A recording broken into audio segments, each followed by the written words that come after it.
Streaming. Wait for this to go up. Cool. And minimize that. Ship this off. Send now. Cool. And hop over here. Bring up this. Keep that on top. Great. Hello, hello, hello. Let me open this so I can make sure I'm in frame. Okay. All right. How's it going? How's it going? Today I imported the DC assets finally, the new updated DC assets. For a while there were some things missing in here, but it probably doesn't look too different for a lot of y'all, but I reorganized a lot of these things, and so what I needed to do was re-import it, add some colliders and stuff to it so I can actually walk around, open doors and everything. So we're going to give DC some functionality today. Excuse me.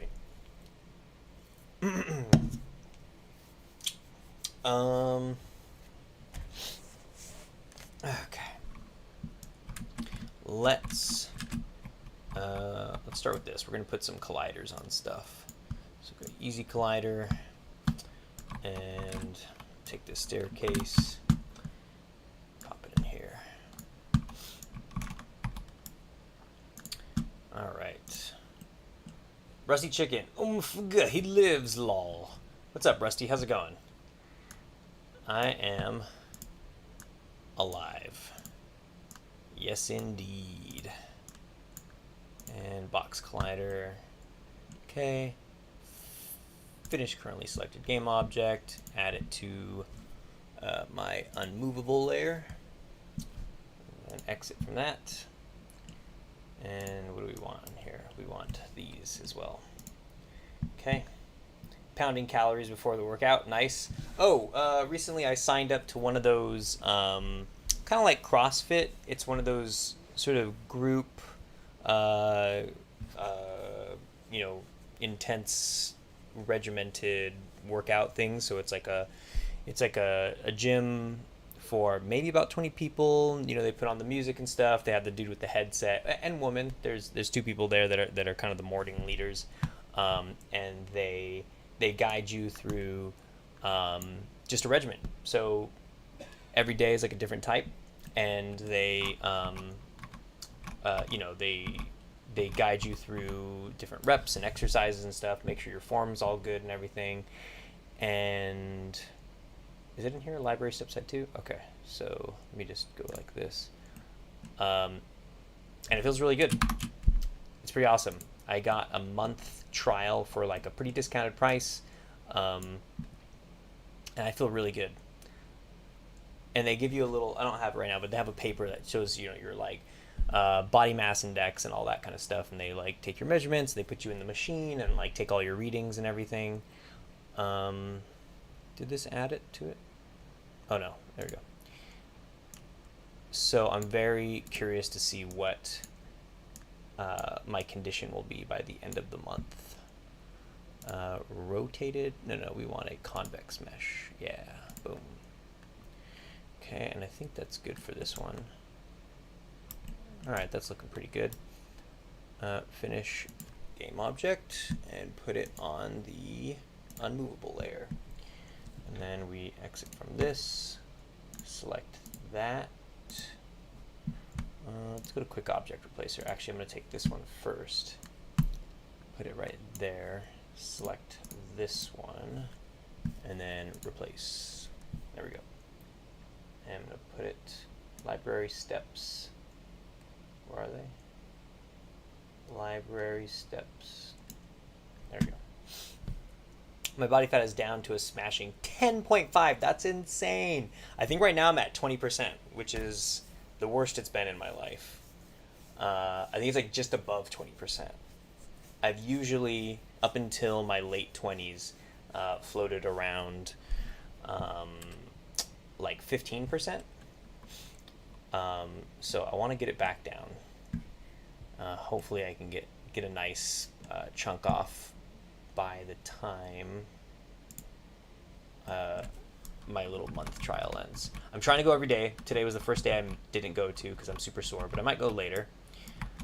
Okay, we got those in. I guess we should probably just, let me see. Is this one big flat one? Yes. For these ones, I can just do in a box collider. Boom, box collider, and then you do unmovable. I think this one too is also box collider. Boom, unmovable. The grass, I guess, let's see. Add component, box collider, unmovable. Starting to finally abs insane at this age. So proud of myself, honestly, for sticking for it. Nice. Yeah, creating new habits. That's tough. It's something to be proud of when you can get that going. Okay, and I think it's all the street area. I'll just. Oh wait, how far does this go? So desu ne. Wait, if I do that. Oh, it does have a hole in it. Okay, okay. So this one does need to have a custom one. Be a custom job. It's gonna go like this. Actually, no. Clear. Let's go like this, and then go to the top. There we go. Select them like that. That is a box collider, and then we'll take these ones, do a box collider, take these ones, box collider, these ones, box collider, finish, and add to unmovable. Right. And then exit. All right. Cool. Eating like 2,700 calories daily, standing at 6'3", and a nasty cut 170 pounds. Oh, yeah. Nice. Added mouse to RPG, so Stephen the Boar shall exist. Oh boy, yeah, nice. Flattered, very flattered. I think this piece, let me see, what does this look like? What is this piece? Okay, this is the one with the sidewalk. So this one is right here. Okay, I'm gonna rename it. Call this DC underscore sidewalk to motel. Sure. And the way I want to do this one, I think I'm going to go up here as well. Okay, yeah. So go like that. Add a box. This. Add a box. And that. Add a box. Excuse me. And then come down here to like a side angle. And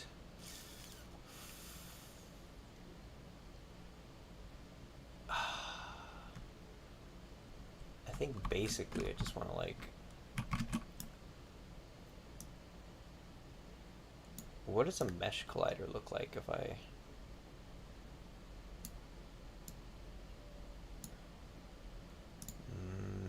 convex mesh?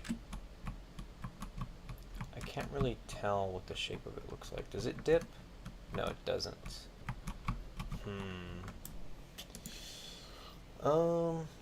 Gonna go get some rep-ins. I'll be back in a bit doing 2 sessions today. Not sure. But yeah, go get it, man.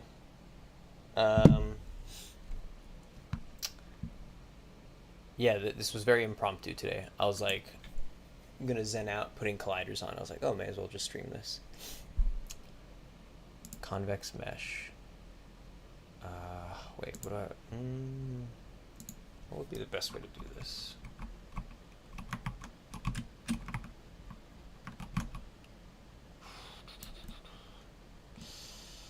Because I don't want things getting trapped in the geometry.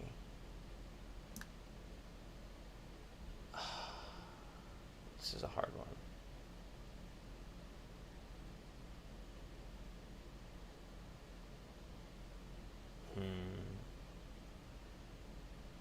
Okay, may catch up in a bit. Cool, cool, cool. Clear.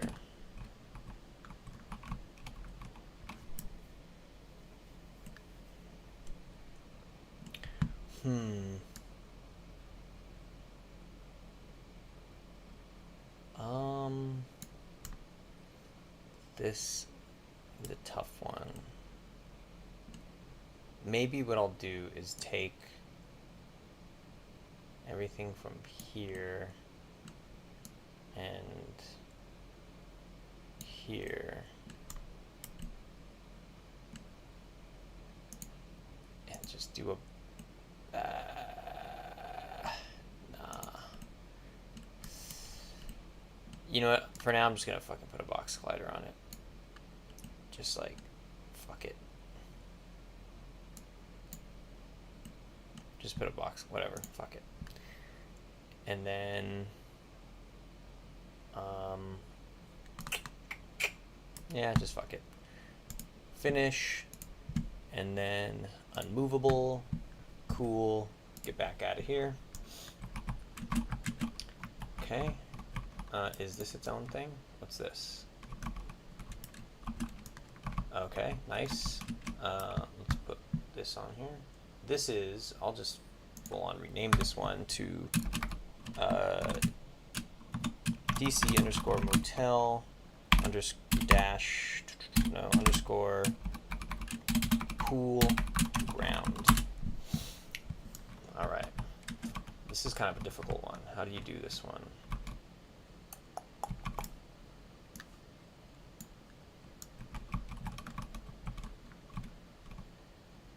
This one's kind of difficult. Is there a way, what about this VH?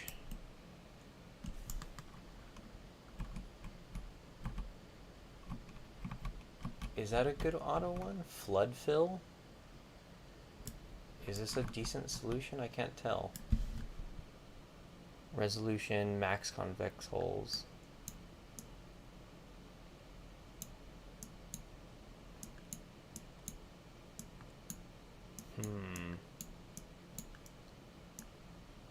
Max vertices per hole.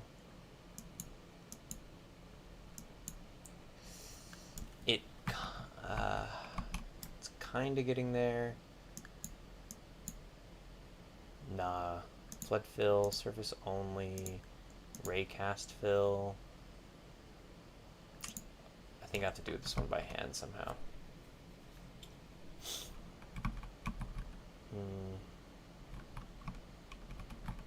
What's a good way to do this? Do I just go like that and like that and rotated box? Put that there.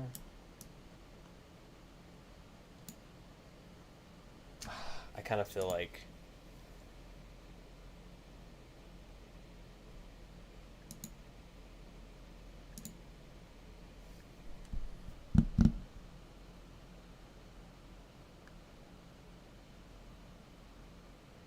I forgot how to remove ones that I've already added.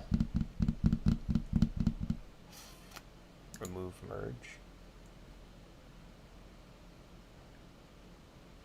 Remove all. Okay. Creation. Auto skinned? No.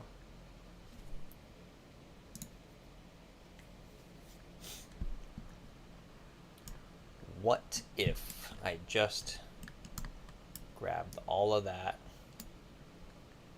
and said convex mesh? Guess that don't work, does it? It don't work.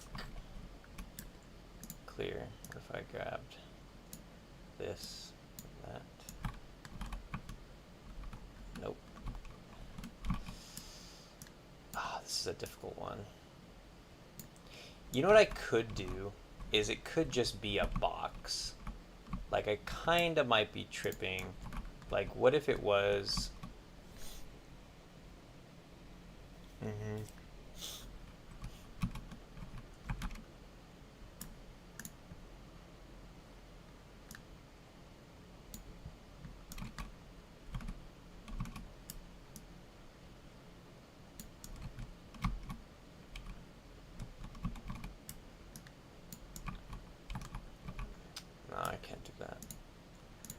rotated box.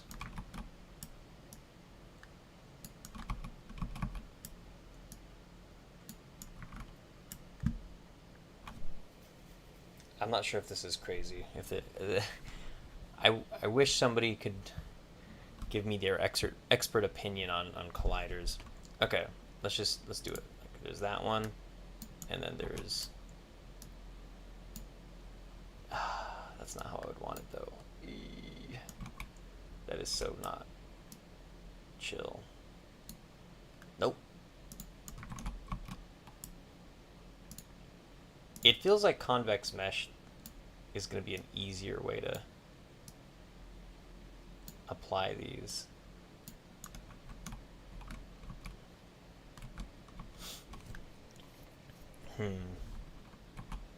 Dude, how do people make good colliders for games? I guess just add it. Feels kind of weird. That's a weird one. Look at, even that box is sticking out. This is so bad. This is a bad. Okay, hang on. Let's remove. We're gonna remove all. Okay.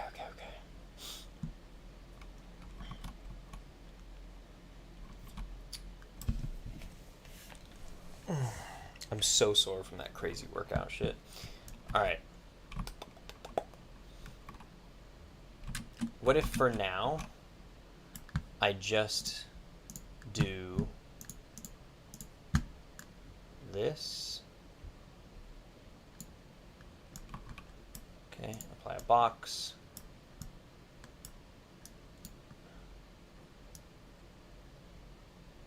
This, apply a box. This, apply a box. This. Oop.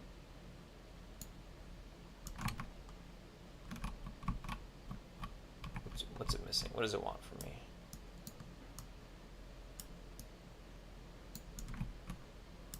Apply a box.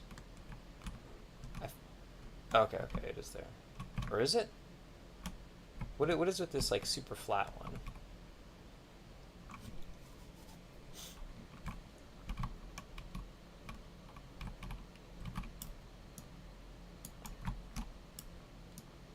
Okay. Apply box. And dude, I'm just like totally like fuck it, bro. And what if this was a rotated box? God damn it. What if it was a convex mesh? And then I put something right here. That's kind of chill. Let's do it. What? Nah, you can't do that. This is not the mesh I was promised.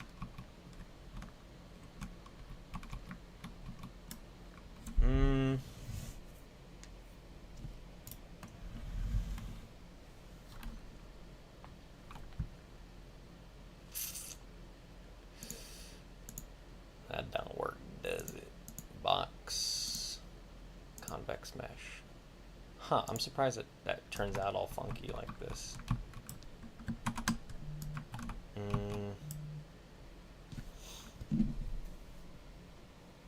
Nice.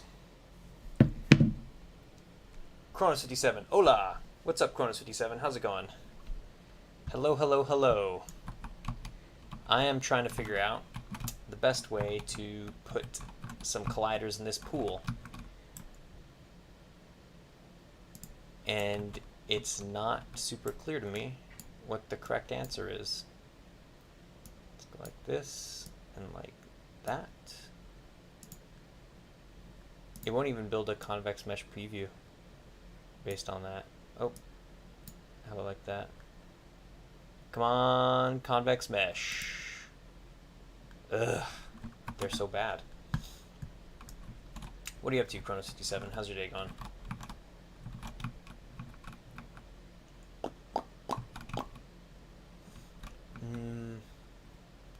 Oh, maybe is there one more? Will that do it? Will that give me a good one? Nope. Maybe I need to Get rid of this one and this one. Convex mesh. Nope. Get rid of... Okay, what if I got rid of this one, but did that one? Convex mesh. It's getting closer. It's still strange how wonky it gets. And then what if I wanted to do a rotated box? That actually works out. That actually kind of checks out. I'm gonna do that. Boom. And there's a little spot for shit to slip through the cracks here. I'm just gonna have to give it a janky. There's just gonna be an extra box there. It's easy to use PlayMaker. It sure is. It sure is. You know what's not easy is designing a good game. Because even when you get really good at PlayMaker, you realize how the odds are stacked against you. Let's try something like this. Okay, I'm going to create a box right there. I'm going to create a rotated box right there. And a rotated box right there. Okay, this is actually working out okay, I think. And then right there, all the way to this side. I'm gonna do just a normal box. Yes, sir. And then this, and this.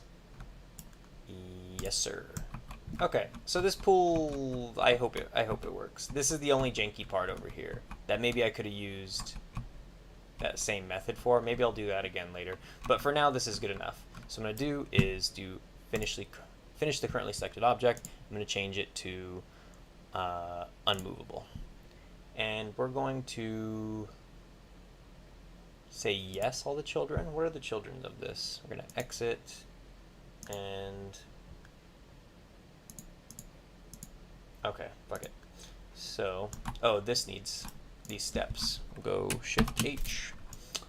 And I think this one is one of the first times I can use a cylinder collider thing.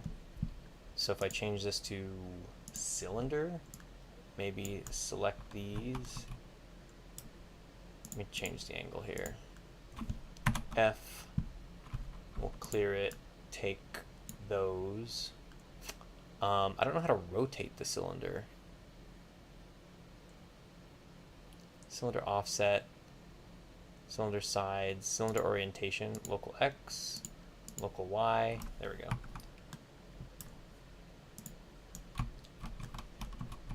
go. Maybe not the best solution for that. What if it was convex mesh? And I just deselected these. What is the best way to start using PlayMaker? So there are the official learning resources on their YouTube channel. So if you go to Hutong Games, that's the developer for PlayMaker. Hutong's Games YouTube channel has all of the tutorials. The official learning resources are, if I do say so myself, really well done and well thought out. I am the guy who produces them, so I make the official learning resources there. So you can go there, and everything you need to get started and really get on with like using PlayMaker is available there. Why can't I see a convex mesh coming out of this? Can I?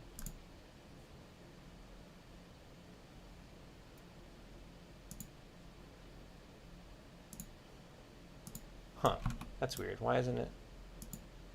Box. Rotated box. Convex mesh. Huh. Doesn't let me make a convex mesh out of this? What the fuck? Clear? What?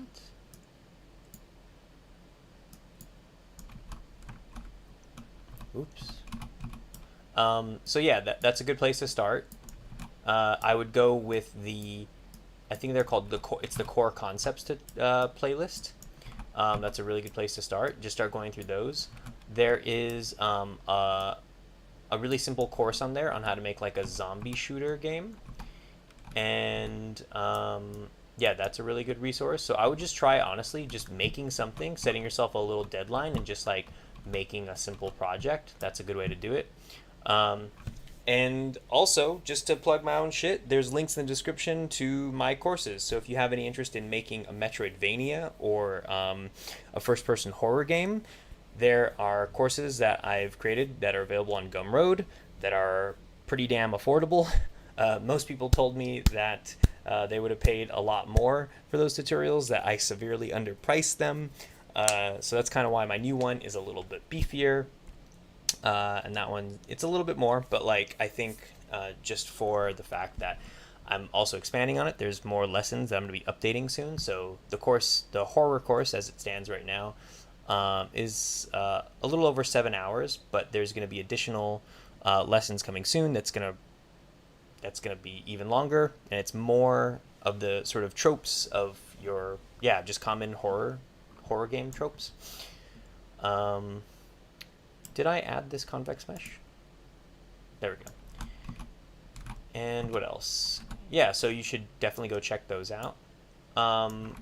And yeah, I mean, those are great places to start. You have a lot of options. There's so many different things that you can be doing to start learning Playmaker. There's no one way. There's no one best way for anybody to learn it.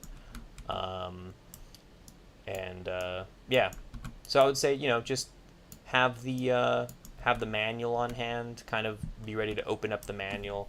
That's on Hutong Games' website.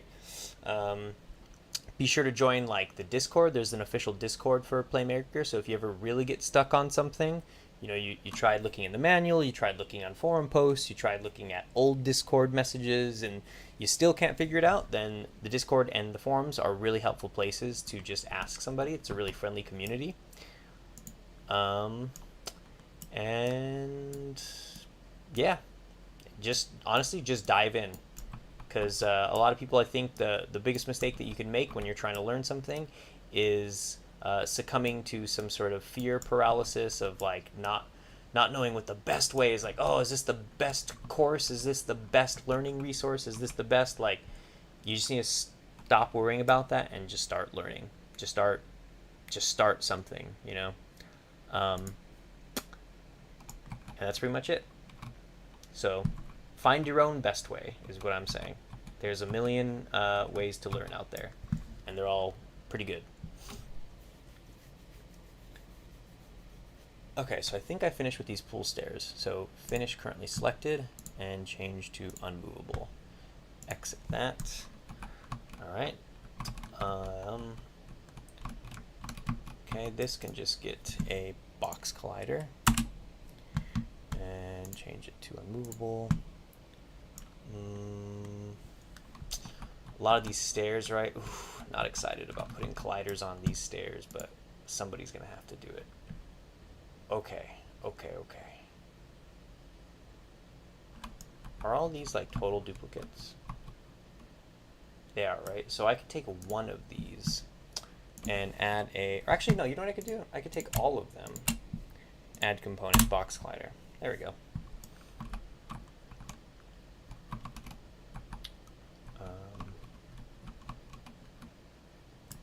Take that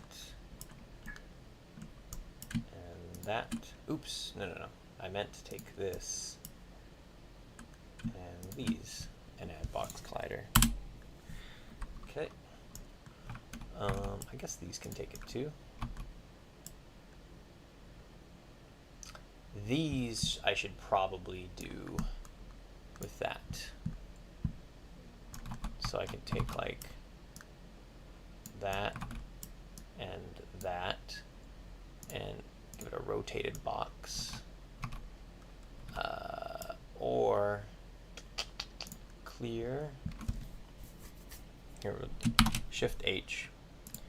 Then we're gonna compress space and grab those top two, those bottom two, change this to convex mesh. Okay, and that looks good from all sides. Okay, so we're going to apply that. And then this will also have, oh, no. Clear. One at a time. Clear.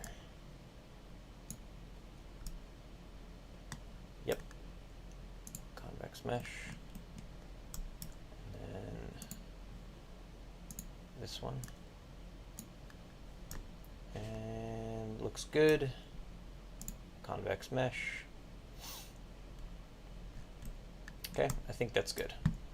Finish currently selected game object, add it to unmovable, and move that. Now it's called stair support beam, so what I'm going to do is go to my quick object replacer, throw it in there. I'm going to select this one and this one. Actually, no, just this one. And replace. So now it has those. And then we're also going to take these guys, this one and this one, replace. Now they have colliders as well. Okay.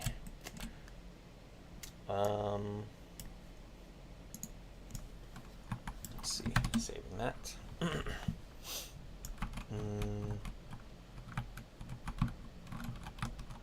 Let's take a little stroll around. Let's see how these colliders are working out for us.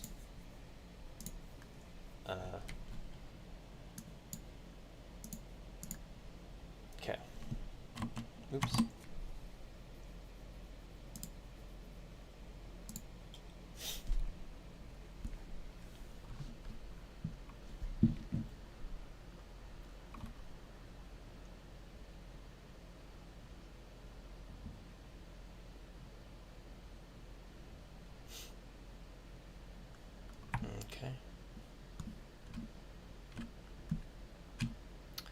Test out these stairs. Actually, let me bring the sun up. There we go. Oh! How come I'm not going up these stairs? Did I not apply the colliders that I put on that? What the fuck? Oh, maybe I... Hang on. Did I not apply those colliders? What's going on?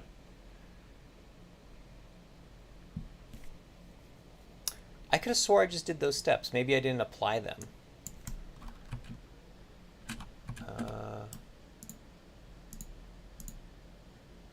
They have colliders. Library stairs. The fuck?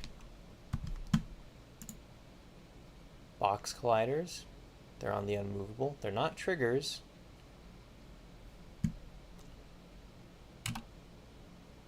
Oh. Oh, that's kind of funny. I only have, that's so weird. Okay. Let's go to easy collider, drop these bad boys in there again. We can go to remove, we're gonna remove all. Okay, one more time. Let's see. Compress space. And then we're gonna go to creation. That, and we're going to be using box. There we go. That's on there. Add the box. Okay. These ones. Okay. Box. These ones. Box. Yeah. And then these ones. Box. Okay. Should be good. Finish. It's already on unmovable. Now let's try this out. All right.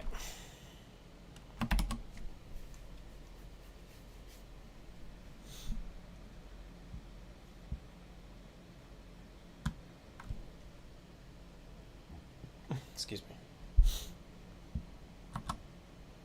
Settings. You know what's weird is, I feel like, yeah, I just changed everything in the game from like multiplayer programming into single player, and some things have been kind of busted. So it's been like a little learning process of what I need to change back. Okay, so these streets work because I'm going up and down the curve. You can see me kind of go down and up. Okay, and then if I go up these, nice. Okay, and I should be able to walk on this. Yep. Okay, walking on that. Great. There's no colliders on these pillars yet. But let's go across the street.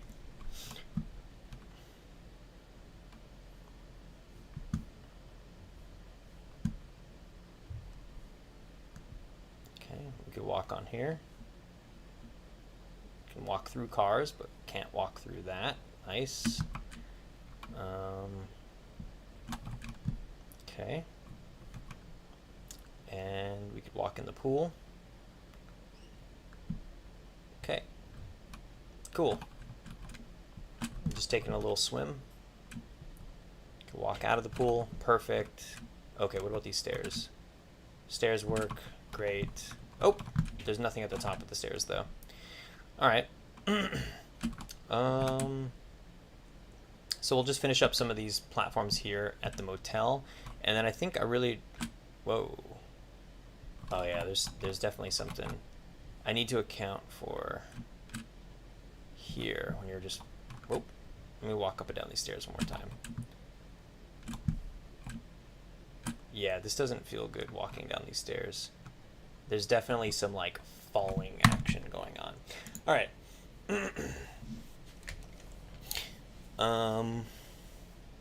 Could also be fixing up some of these materials. So, what's this? Okay. What do we want to change first?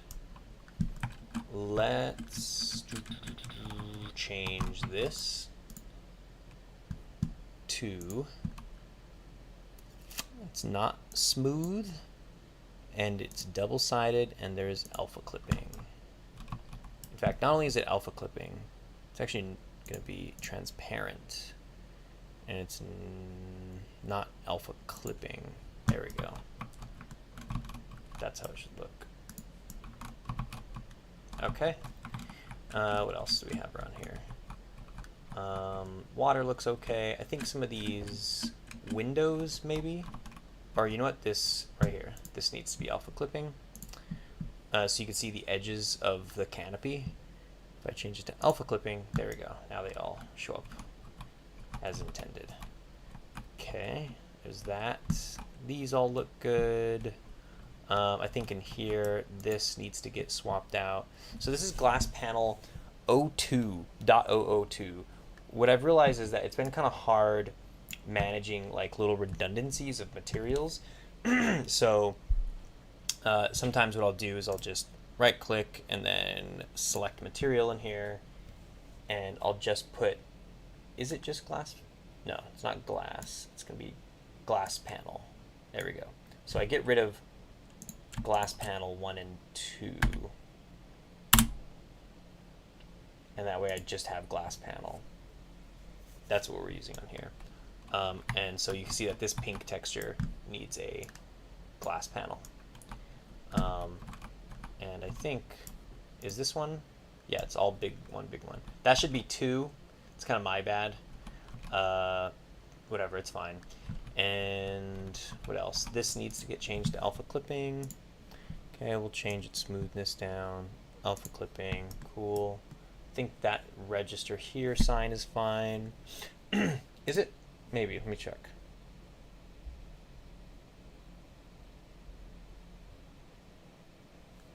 Oh, is it all 1? It is all 1, okay. What else? Oh, the window in here. Oop. Wait, is there even glass in this? What the fuck? Where's the glass in this one? There should be glass in here. What I will do for now, though, is take these curtains, and these also need to be double-sided. And they have alpha clipping as well. There we go. So now you can see, now you can open and close blinds. I'm just surprised that the glass isn't there. I don't know what happened. Okay, these all look fine. These look fine. Okay. All right. Oh, this one needs to get changed. Right here. This is double-sided and has alpha clipping already on. Okay. What is, I thought Shift D was, yeah, okay. Cool. That looks okay. That looks okay. Okay. Bed's looking okay.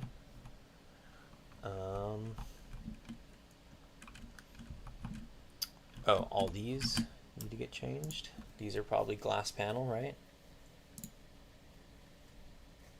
So if I change this to glass panel, library window frame, library window. Okay, so here's what I'm gonna do is, like, instead of going and adding glass to each, actually, what are these called? Library door glass. Library door glass. So I could just select all of these and put glass window on them.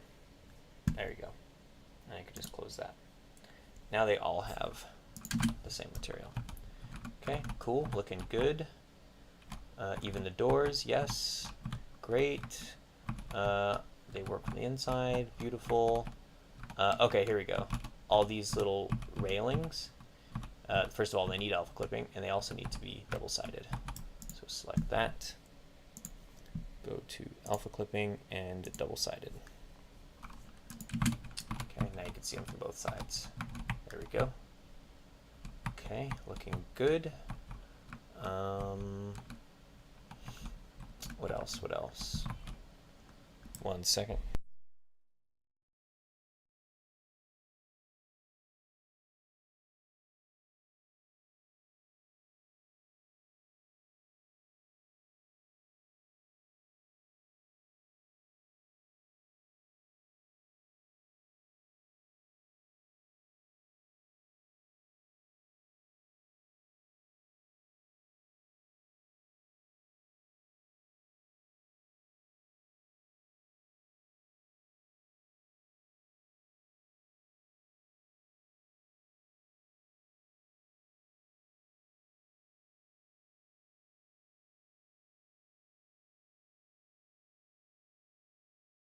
Okay, let's see what's left. Also, can I move this damn keyboard over? I feel like I'm breaking my wrist.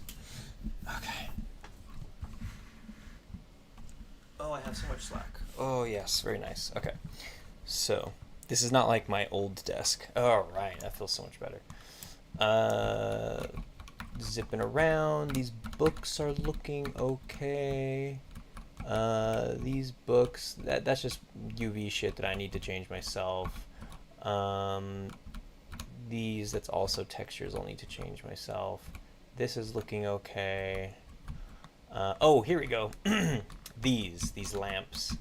Okay, so this is right here, library ceiling light. And what I want to do is change all of these light bulbs to have the tungsten material. So it's all of these. They're gonna have, do I have tungsten in here? TU. Shadow is Light. Hey Steve, what's up? What is up, Shadow is Light? How's it going? Hello, hello, hello.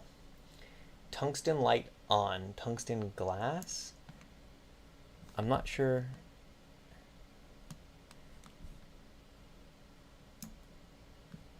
Wait. Tungsten glass. Is it emissive? It is, right? Okay. I think I need to put it on that one. Tungsten glass on this one too. It's weird that it's not showing up as emissive right here. Tungsten light on. No. Tungsten light on. That kind of looks closer. Tungsten light on. Use emission intensity. You know why? Because it's unlit. That's not right. I'm going to leave those on. So you in your post-production phase for Memories of Spy? I mean, the phases are all very intertwined and non-linear for this thing. You know, it's a lot of back and forth. Like yesterday, I was doing more AI stuff. I just tore apart the entire multiplayer system because I don't know if you were there for any of the streams where I was mentioning that multiplayer is getting gutted, so I could prioritize single player stuff. So right now it's kind of back to work on like figuring out AI. What that meant was just like I had to like refactor a lot of the systems since like I just had to refactor a lot of systems because there was like multiplayer sort of gates. I feel like calling them, and yeah, there's other asset stuff. There's like not post production, art direction stuff. So that's kind of what the tip I've been on. I haven't put all of the cities in. You know, Morocco and DC are really far along in their production, but I never properly dropped them in. So if you've ever been on a stream where I was like showing around the whole world, I never go to DC. And whenever I do go to Morocco, I'm only in the front half of it. I never go into the back half, and that's because the back half wasn't imported. Because, yeah, I had a Blender file I was doing all that stuff on. So basically, in layman's term, multiplayer netcode is a pain. Yeah, it's true, but even more specifically, in layman's terms, multiplayer network solutions that were available to me couldn't do the job for the complexity of this game of basically running like a simulation multiplayer game. It requires some real next level shit that like that honestly just isn't available to me right now. I mean, it is, but I would have to... It's just not as accessible. It isn't accessible. Basically, it's Fusion. I have to use... my best bet right now is to use Fusion. Before I was using Pun 2. Pun 2 just will absolutely not cut it. And if I want to use Fusion... I did some tests in C#, so I just did a bunch of tests like where I'm only writing C# stuff, and it works great. It works just like they say it does. But I was like, I don't want to build a whole game that I'm building in PlayMaker and do all this C# side shit just for multiplayer. Like, I want to have an integrated solution, so it's all PlayMaker. Having to hop back and forth between C# and PlayMaker sounds like just not a good time, especially since Jean was already considering sort of making PlayMaker integration stuff. So yeah, the plan was to focus on this. That way I can do balancing, get a good idea of what the game loop is, sort of cut systems, add systems, really figure out what the core of the game is, the real meat and potatoes of Memories of a Spy. And then once you know that with the single player version, where you can iterate much faster, right? Because the netcode layer is not a factor. That lets you kind of move faster, test new things, try new things, make mistakes, experiment, kind of just follow the fun stuff. And then when you have a good single player version that's there, you could have a better North Star, a stronger compass to help you direct how to do the multiplayer version. What systems should stay for multiplayer, what systems need to be dropped, what systems can change or adapt, or even just like changing what the whole damn game is. Like, is it a different game when you're playing multiplayer? So yeah, so that's a better explanation of why multiplayer isn't around right now. Call NASA for their quantum server netcode. Yeah, I mean, that's kind of what it is. Like, talking to, what are they called? Exit Games. Exit Games is the developer for Pun, Fusion, and their craziest one is Quantum. But Quantum, from what I understand, is only available to like console developers, and it's closed right now. And although I have an in, I have a very strong in for Exit Games. Hi guys, hi team. I'm tight with Jean Fabre, so I couldn't be any luckier to have that kind of friendship, that kind of connection. But it still remains that it would be like a lot of work, and we all have our own lives and kind of priorities. So, but yeah, Quantum would be the ultimate thing, because Quantum is just like, yeah, Yeah, that'd be great if there was a PlayMaker Quantum version where just the vanilla actions are all quantum code, all quantum API. That would be like, but that's a lot of fucking work. Okay, I think there's open source quantum thing. Yeah, I mean there's options. There's definitely kind of like those like what are they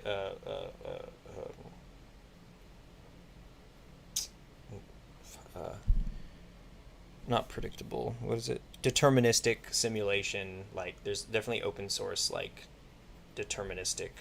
What would you even call that? Systems in an engine maybe. It's kind of like its own separate engine. Okay, hold on. Here we go. Let me just get this light thing going. So we have these light bulbs set up. This is a child of this library light ceiling, right? So I'm gonna put that in my quick object replacer. Oops. Not that one. This one. This one? Yeah, this one. Okay, and then if I minimize that, now I can take all of these, and you'll see when I hit this button, they'll all get replaced. There we go. So now they're all the same thing. However, actually that's chill. Fuck it. Well, hang on. Let's take that first one again, and I'm gonna put a light as a child of it. So we're gonna go light, point light. I know I've done this before. It kind of sucks. I might have even done this on stream before. It kind of sucks because I wasted time like polishing up a test when I should have. Okay, anyways. The light will be down here, and it's going to change its range. Well, actually the range could be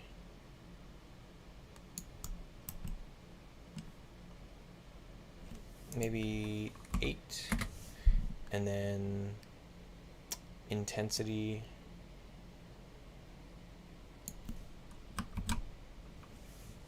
keep it at 600. And I think the thing to do here would be if I turned off the sun. Woo, look at that shit. Okay. And then change the temperature to something like that. And intensity like that. Range, I guess you can crank it up kind of. How far are each of these going to be? I guess we're about to find out. Let's see. Range, let's just say 15. And now I could take this library ceiling light and go to my prefabs, cities, DC, and then in here create a folder and be library. And inside of library, I'll take this ceiling light, drop it in there. So at least it's a prefab that I don't have to do object replacer every single time for. Okay, quick object replacer, replace. There we go. So now the whole place is lit up. And turn off gizmos really quick. Okay. Also want to just turn that off.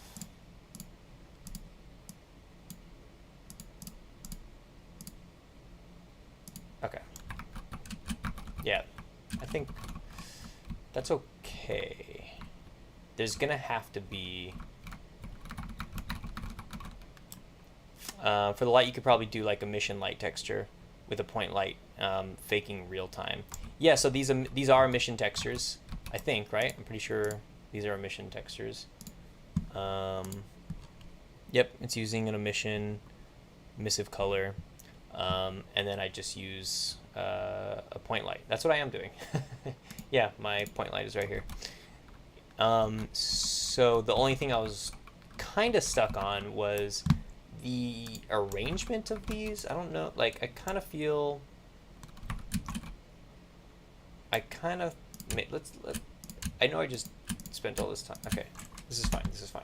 I'm going to select this one.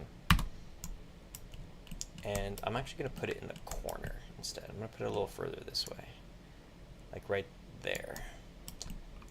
And then I'm going to duplicate that and put that right there. Actually, let's put it all the way at the other end. Okay, and it's kind of like right over the books, right? Just like that one? Yeah. And then if I duplicate that, and I put one like right here and one right here, then I could take all 4 of those and then duplicate and let's see,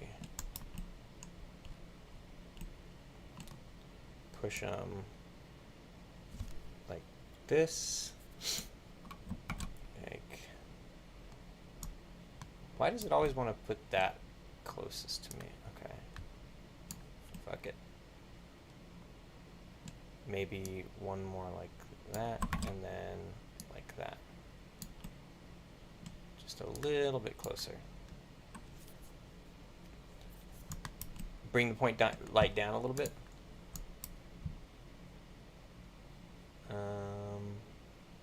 Let's see. Point light, F.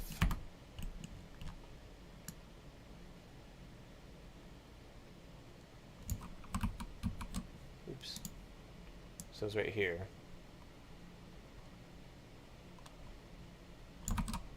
That's where it started. I don't know, I feel like it's a pretty good spot. Lower?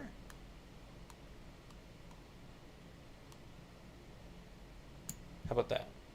Is that kind of the same thing? I can't tell. But let me just commit it and see if it changes what the room looks like. Overrides, apply all. Sappy Rook, I'm back. Well, not back, I just got here. Hello, Sappy Rook. How are you? By the way, have you guys noticed something different? You guys noticed anything different at all? Because I just dropped like 15 bucks to oh wait, 1 second, hold on, be right back. Room change? Yeah, oh, the room change for sure, but also I'm using my DSLR as the webcam. Be right back.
Hey, sorry about that.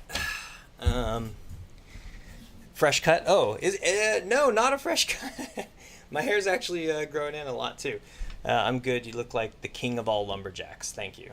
Much appreciated. I take that as a compliment. But yeah, this is the camera I use to make the videos whenever you like see my produced videos. But now I'm using it as the streaming camera. Had to go through some crazy troubleshooting this week, figuring out like cable types and all that kind of stuff. Solid, right? It looks pretty good, I think. Right. So where were we on this? We got this library all lit up. Oh. You know what? Like, here's kind of a problem. Is how do you light up down here? I mean, I guess it's kind of lit. It's just dark over here, but it's just like these are gonna have to have different light fixtures. Like if I take this, duplicate it, bring it down, like that doesn't really work. You know, that's like cutting it really close. You know, and then of course it's sticking out here. I can remove that if I really needed to, but you know, like that doesn't look good. Doesn't look good at all. So, you know, I don't think that's a super big deal for right now. I think this is fine. I'm gonna leave it like this. Also, to be fair, the library shouldn't be open super late anyway. And it's like maybe at nighttime. It's just everybody hangs out up here. So, anyways, you can add wall lamps. Right, wall lamps would be a good one. Wall lamps will suit the underneath areas. Agreed. That's a good idea. That's a really good idea. Totally. So that gets added to the list. And oh, you know what would be kind of nice? Like, what if I put something on this right now too, just for vibes? Just for vibes.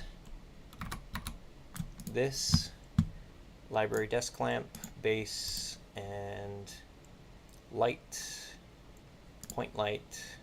Ooh, that's a little too hot. A little too fucking hot.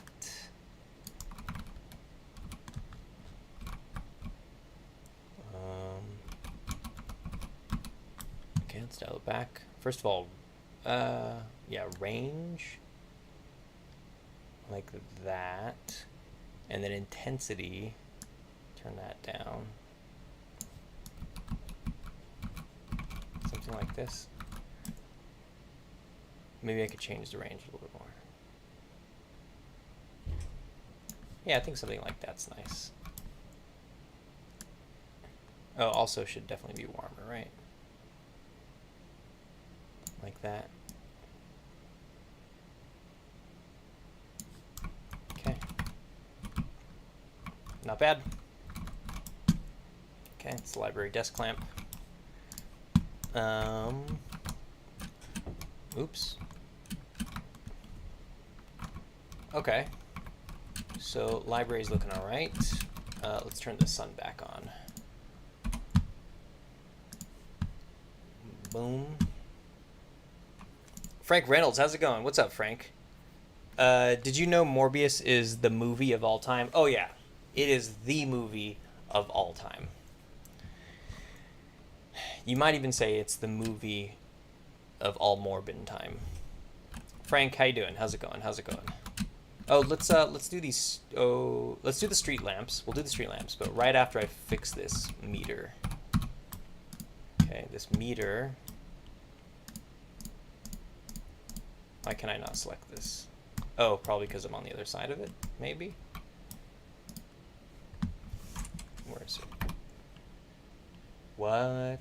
Oh. No, wait, that doesn't make any sense. How come? Is this a separate object? Parking meter glass. Weird how it doesn't give me the outline on it.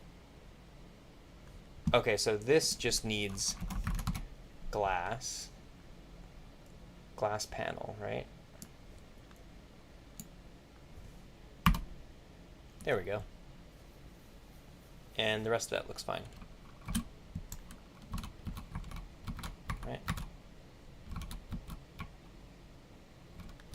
Oh, you know what? No, the expired thing needs to be on both sides. That is double-sided, so now I can see it from this side. Even though it's flipped, it's like, it's fine. Okay, so next up is these lights. Let's take this. This is tungsten light on 2. We want tungsten. Is it just tungsten light on? No, or is it tungsten glass? There's also 2 tungsten glasses, which is making me fucking anxious. Which one do I use? Which one do I use? I'm just going for that one. I think you can add road marking textures to the to give the road a lot more fun. I agree. And yeah, so the only reason they're not in there right now is because I do all my modeling in Blender. But I want to do road mark texturing with what do you call them? Decals. So I have to do that in Unity. So I'm bringing all this in from Blender, where I do most of the modeling and stuff like that. And then in Unity is where I'll do some adjustments to materials, like right now, right? Like I can't bring a quote-unquote emissive materials from Blender into Unity, so I do that here. And another one of those things is also, you know, duplicating things like I did with the lamps. Same thing in here. That's why there's only 1 chair and 1 table. I'm going to kind of repopulate this place again. Ooh, this floor is kind of clipping through. Shit. But yeah, also a part of that is road decals and other such decals. There's a lot of different places. Like in London, I have that big wall decal. I didn't put that in on Blender because that would require a giant texture, whereas in Unity, I could just slap it as an overlay with a decal. Decals are very useful. Unfortunately, they're only available in HDRP, or at least like Unity's native ones, and then you have to go through all these like hoops and like third-party things if you want decals in URP or the whatchamacallit, the standard render pipeline. Okay, so we have this DC street lamp. We have the street lamp bulb, and I think I'm just going to go back to my DC, and I'm going to make a new folder in here called like street, and we're going to put the street lamp in there. Okay, and a part of the street lamp, let's go inside of it really quick. Go to the bulb, and gonna go light.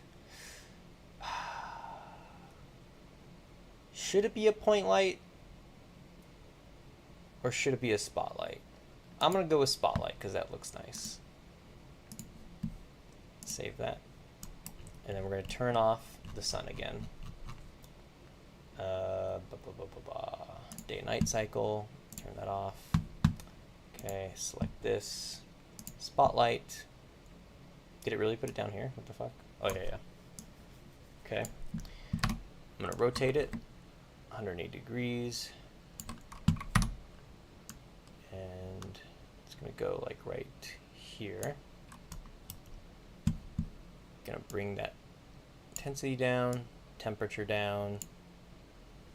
And where's my gizmos? We're going to open up the range. Maybe turn the intensity up a little bit. And let's see. Should the range be even crazier?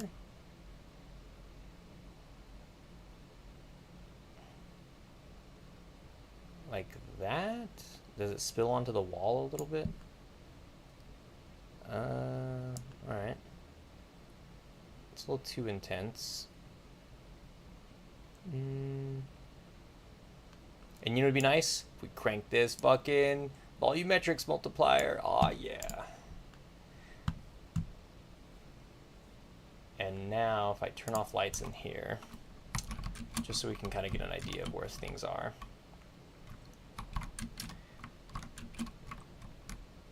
Okay. Take this. Where are all the street lamps? Okay, and we're going to put them in an empty parent. To create empty parent, rename it to DC Street Lamps. Lampin. And we're going to use this in our quick object replacer. Boom. Select all these. Replace. Turn lights back on. Huh. Why isn't that one involved? Where are these boys at? Interessant. Okay, place those two. Place. And put them in the mix. Come on. All right. Turn lights back on. Gizmos off. All right, starting to get some vibes, yeah? Starting to get some real vibes in here. Oh, what's up with this material? What the fuck is up with this material? Oh, wait, what? Inspector. It's lit. Turn smoothness all the way down. Why is it? Huh. What is up with this material? That is so weird.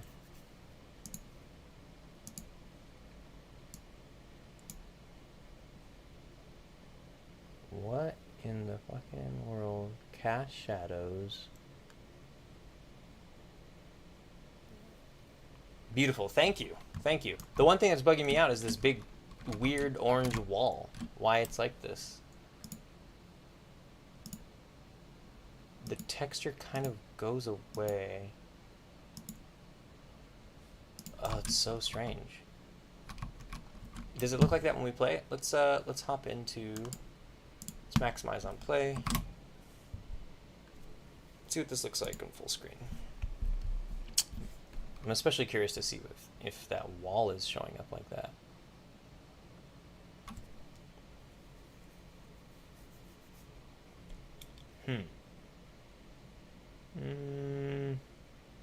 Oh, check it out. This Panda Express fortune cookie I've had for the last few months. Game changer. I should do that. There we go. I can't... Is it showing up correctly on there? It says persistence pays off. It only really dawned on me recently that like that is kind of like my motto. Okay. There we go. Oh, yep, you can see it. What is up with that texture? Amen. Amen to persistence pays off. Yes. I don't know what the fucking deal is with this. You know what? Oh, there might be a big temporary game object underneath there. I think it might be clipping with it. Maybe. Oops. I still also got to figure out this camera jitter thing. There's some stuff that really fucks with my root motion things. This is the first time I've seen DC at night. This is my first time seeing it like this. This is interesting. Oh, dude, look how moody and fucking espionage that shit is. Espionage is an adjective. Just next to like a brick wall. Okay, I gotta... The thing is, there's no colliders in the library right now. There's some on the steps, but there's none that I'm gonna be able to like peek inside, but I can't really do anything other than peek inside. Oh, that looks cool. Yeah, this place needs to get populated with more streetlights. Okay.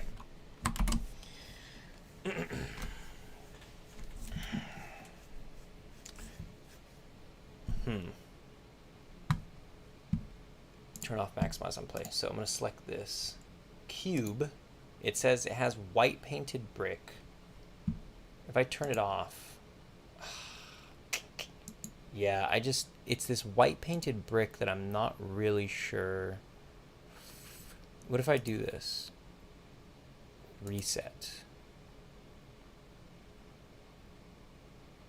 And then its base map. Actually, no. Its base map is that seamless one. brick small painted 214_6. And then if I go reset and then put this back as its base map, does that do what I needed to? There might have been some just setting in there that I was like tripping about. Yeah, because it's not all weird again. So if I put a light next to it though, does it, like if I turn on the day night thing? Okay, it's still there. All right, problem solved. Great. I did turn the skylight off. But the problem was that like when there were no lights on, this whole wall became this like weird peach solid color. But it's fixed now. So I think what I want to do is take a couple of these street lamps. I'm gonna duplicate them and put them put a couple in here. I think it would be nice to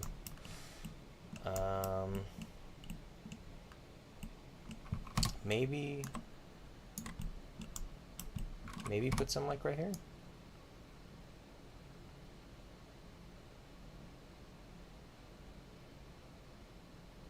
If I go like this,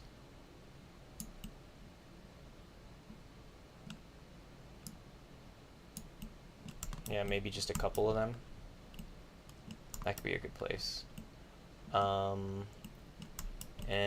where else? So all this stuff in the park, I need to put those trees and stuff back, and the benches and the trash cans and everything.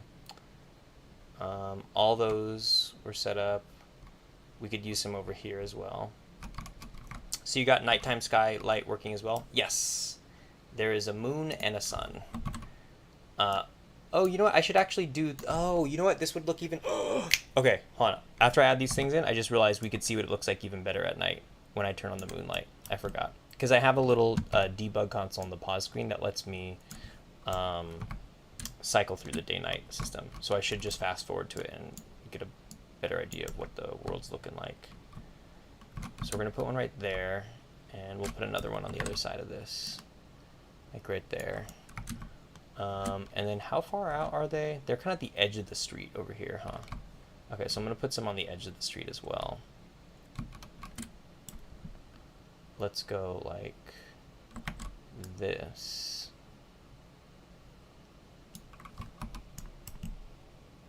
That's pretty good. And then put one like right up here, right up here. And then maybe take these three and then spin them around and scooch them across the street like that. Maybe stagger them? Do I stagger them or do they? I think staggering might work better, huh? Yeah, like that. Okay.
Okay.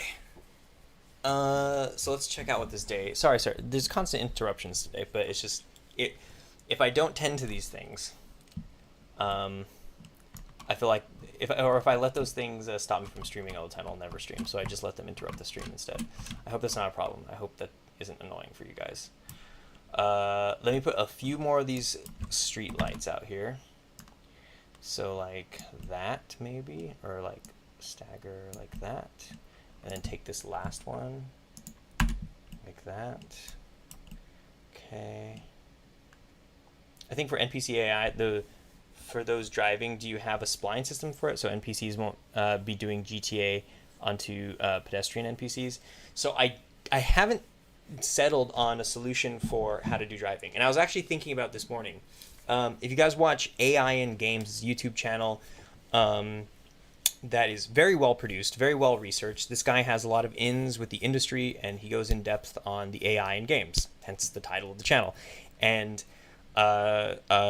he just put out a little, a community post, I guess, on YouTube. So he was referencing to a video that he made like a few years ago, I think. And it was a series of videos that he did on the AI of Sea of Thieves, which, by the way, is a game I really love. But fuck me, I really hope they change their field of view system, because they currently cap it off at 90. And as a game where you're like bobbing up and down on a boat, it's one of the most easily sea-sickening games I've ever played. Like, I get really motion sick with that game. And so I kind of want to play it again, like backed up here. Anyways, that's besides the point. Sea of Thieves. So he does this video on it. And in the Sea of Thieves AI videos, he talks about the different pathfinding solutions that the team implemented using Unreal's sort of native nav mesh system, which, just like Unity or any other game engine, the nav mesh system is on a well, it's technically three-dimensional, but you look at it in a two-dimensional way because it's a mesh, right? It's a series of flat planes that you are looking at a point on, right? So even when the plane goes up, it's still a point between 3 to 4 other points, right? So it's still on a flat plane. It's not traversing a third dimension independently. Like it can only rely on a predetermined a predetermined mesh. So the problem with that is that if you're doing something like a shark, right, or birds or whatever, things that sort of move around in all 3 dimensions, then it becomes a different problem entirely on how you decide this thing should navigate the world. A navigation mesh for 2D, like a 2D space, like a traditional navigation mesh, is great when you just have people walking around, because typically you're just walking around on the ground or climbing a mountain. That's still sort of a plane to walk around on. And as soon as he brought that up, it did make me think today. I was like, fuck, like I've thought about this problem many times before. I did some experiments with A-star pathfinding. A-star pathfinding has a lot of really interesting alternatives to just the nav mesh stuff. They have point-based things, and that's definitely good for three-dimensional things.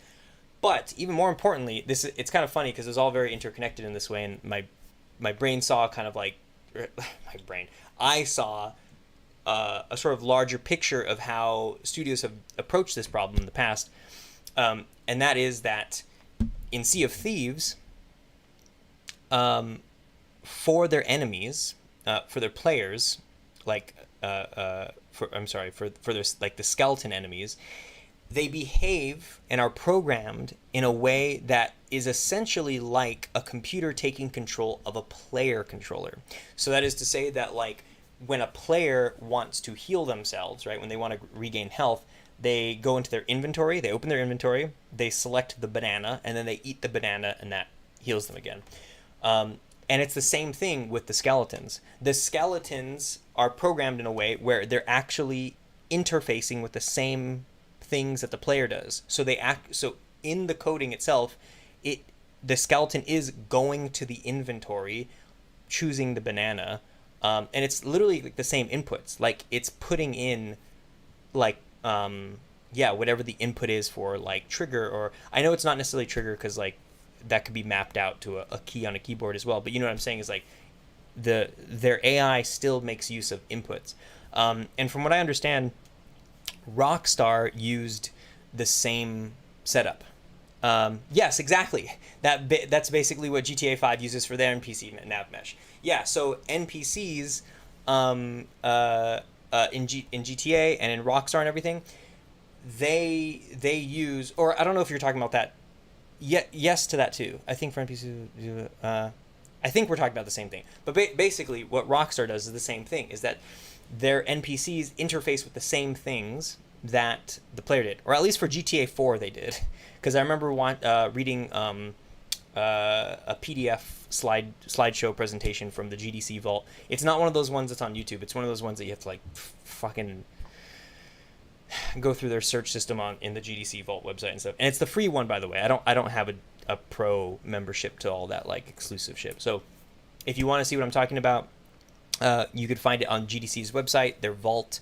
It's a PowerPoint presentation that you can scroll through all the PDFs sort of slides of, and yeah. So they talk about that. They talk about it having the GTA characters essentially, pressing buttons in like an interface. The only thing that the characters in Sea of Thieves don't do is they don't actually push forward on a joystick or on a keyboard. They don't interface with the same controls that the player does in that regard for movement. And instead for movement, it is reliant on just setting waypoints in a nav mesh. But that's what's weird is like I don't remember the specifics of this, but in GTA, while I think they use the nav mesh, like you're saying, I think there were aspects about it that still say it guides it in a direction and that it still is interfacing the same way a player does. And that kind of opens up more interesting, like, because, I mean, honestly, what I would like to do is make the cars physics-based. I would like to make the cars sort of like if they pop up on a curb, they're kind of on the side or whatever. I want to make the cars in this game work like GTA's cars do, where an NPC can get in and kind of back up and have general direction that they're trying to go, but that at the core of it, they're still piloting, like an NPC gets into the car and still sort of pilots it the same way a player does. Mastifu says, "Hey Steven, how's it going? What's up, Mastifu? Rockstar uses 2D map nav mesh, I believe, for NPC to have a unique path to walk." Huh? Yeah, I mean, I believe that. I'm pretty sure I've seen the nav mesh too, but like how they get across the nav mesh, because like what you could do is still you could use nav meshes in a way that query a path, that could check if there is a path to something, or not even just check if there's a path, to determine the path, but then the actual means of getting across it, you don't necessarily have to be a nav mesh agent. You could be following points on that nav mesh through some other system that just translates you through space. You don't have to be like snapped to a nav mesh necessarily. You could use basically like, I would call it probably something like a nav mesh proxy. So it's like the path is there, it sets up points, but the thing that actually is moving across it could be physics-based, so you could say like, hey, here's the next checkpoint you're going to, and then you have a physics-based car that adds force, or even like a ball, like imagine just a ball with physics on it, and you add force in the direction of the next waypoint. So the ball itself isn't necessarily a nav mesh agent where it's actually going across a point, like on a point-to-point basis, like on a spline or something, but instead is using nav mesh as a proxy to determine the next points that it should go to. And then when it's like close enough or within range, you could say, okay, you've more or less arrived, go to the next point on your path, anyways, so that's all to say is that there's a lot of really interesting options out there for how to design the traffic system in the game, and I definitely don't want it to be hard-coded. I don't want it to be super like snapped onto a grid. I want it to be chaotic. I want to make myself vulnerable and open to a janky game. There's a really good observation made by somebody in an interview talking about like the Half-Life games and id games at the time when Half-Life 2 was being made and Doom 3 was there. Half-Life 2 and Doom 3 were being made at the same time, and the team at id was very concerned about building the game in such a way so that their physics and stuff like that weren't prone to like janky little things happening where it'd be like, more or less like immersion breaking or illusion breaking, where you're like, oh, this is just a game, because it kind of like did something silly. But the Half-Life team, the way the gravity gun was was discovered or created was that it was originally a debug tool. It was a developer tool, and then somebody was like, "That's fucking cool. That should be in the game." And even though the gravity gun totally opens you up for like really weird, janky moments that remind you you're in a video game, it was just too fun to pass up on. And so there's like two different design philosophies there that happen, where it's just like, are you a Valve type of person where you're like, you know what, we're gonna really push the limits on this, and like, we know and we're aware that if we do that, our game could break in certain ways, but we think that those moments that it breaks are going to be worth it.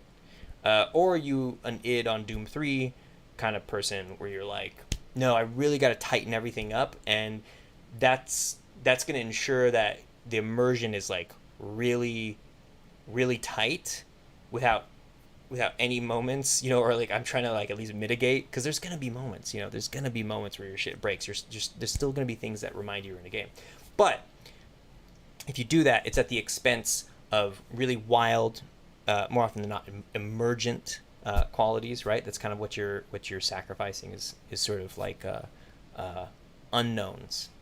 So I'm more of a Valve making Half-Life 2 kind of guy. I'm more like, I want to make something that people can play with and really break my game if they really push it to the limits. But more often than not, like, the value that it's going to provide them is going to be like it's just going to be like super fun, you know, and super novel and like a unique experience. So let's see what this looks like when I turn the moon on.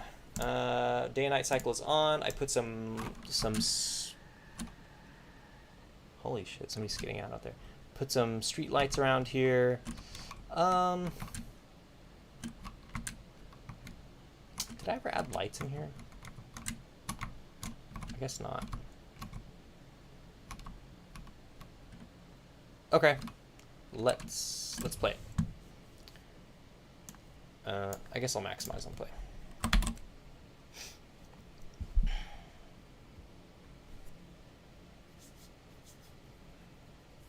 I think I can send a screenshot of how it looks. Okay. So, can you guys see this? I don't know what I did, but this feels like it's running a lot smoother. Oh, you know what it is? It's because the fucking editor. The Unity editor is like such a resource hog. This runs a lot smoother right now. Okay, so this is daytime. Go to settings. I'm gonna speed it up, and let's go right here. The sun's about to set. Let's actually push it a little bit further. A little bit more. There we go. Nice. There we go. So this is the nighttime look. Very cool. Very fucking cool. Oh yeah. I need some stars and clouds in the sky. It's not priority, but like one day I eventually got to get around to that. This nighttime is so much better. Oh my god, this is such a vibe.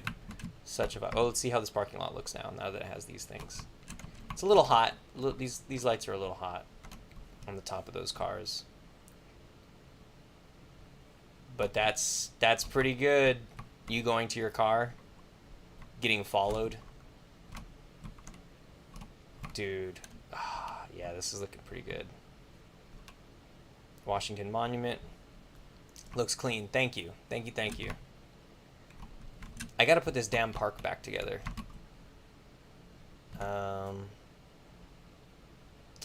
Let's maybe...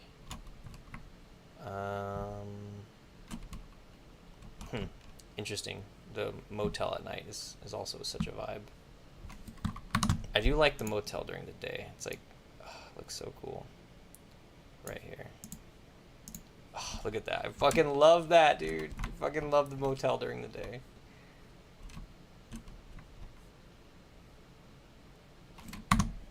Let's see. Yeah. I can't wait to just lay down on these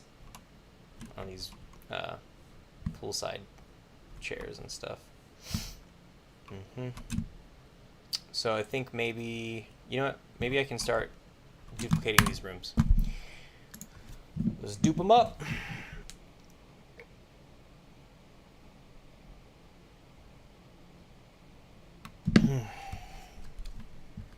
You could do 2D clouds with particle system. That's true.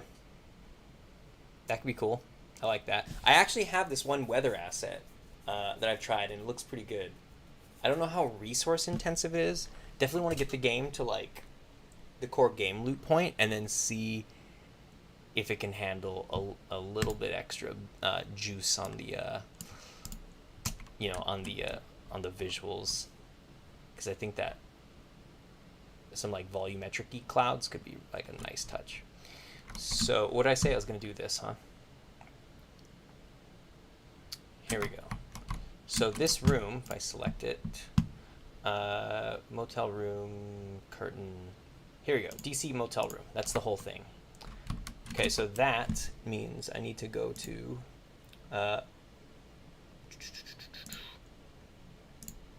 prefabs, cities, DC, and then DC I need to make a new folder called, what's it, the Consulate Inn.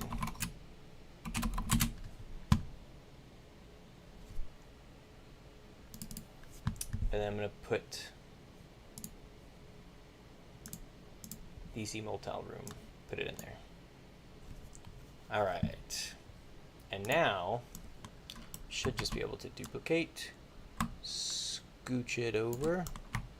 I don't know where the seam for that is. Let me see. Right. Just like right there. It's not a perfect fit.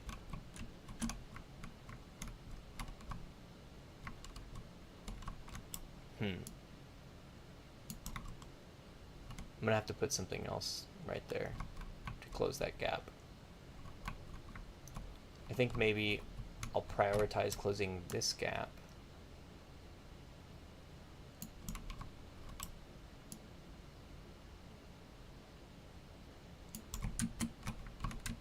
And then I'll put something in between here. I'll put like a pole or something. I must say, you look a lot happier working on this over the Lost Relic game jam. Dude, that jam kicked my ass. I wasn't even working on, I think one of those days I spent like 8 hours working on it, but I wasn't even working on it that long. I would kind of chip away at it, you know, like a couple hours here, a couple hours there. Because it was like, oh, I had a whole week.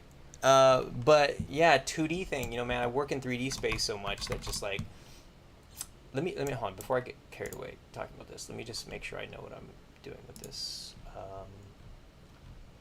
Okay, the Consulate Inn is going to have this here and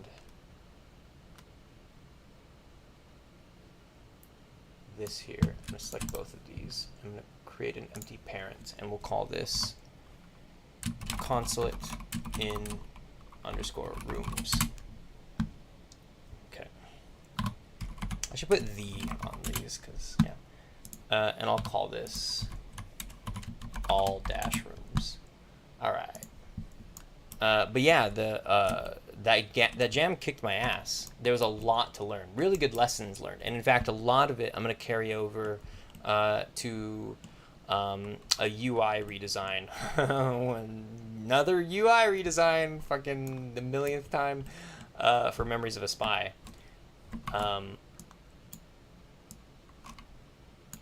Because currently the UI is a you actually just see the objects in physical space when you are going through your inventory, and it's fine, it works right now, and it does cut down on the amount of work I have to do when it comes to like, well, do I have to make a little icon to put on a 2D interface? Nope, because it just exists as it is, and that's the thing you interact with in the inventory. But even though that saves me time, the way it does kind of fuck me over is that it limits me to a design interface which allows for the true scale of all those objects to fit on screen. Whereas an abstracted UI, one that has a bunch of little images, little icons of the inventory item, that can be infinitely, like, it's much more scalable, because I could just put that in a scrollable panel. I could just scroll infinitely through something. And they're all the same size, and I don't have to worry about how they're gonna fit and all that kind of stuff.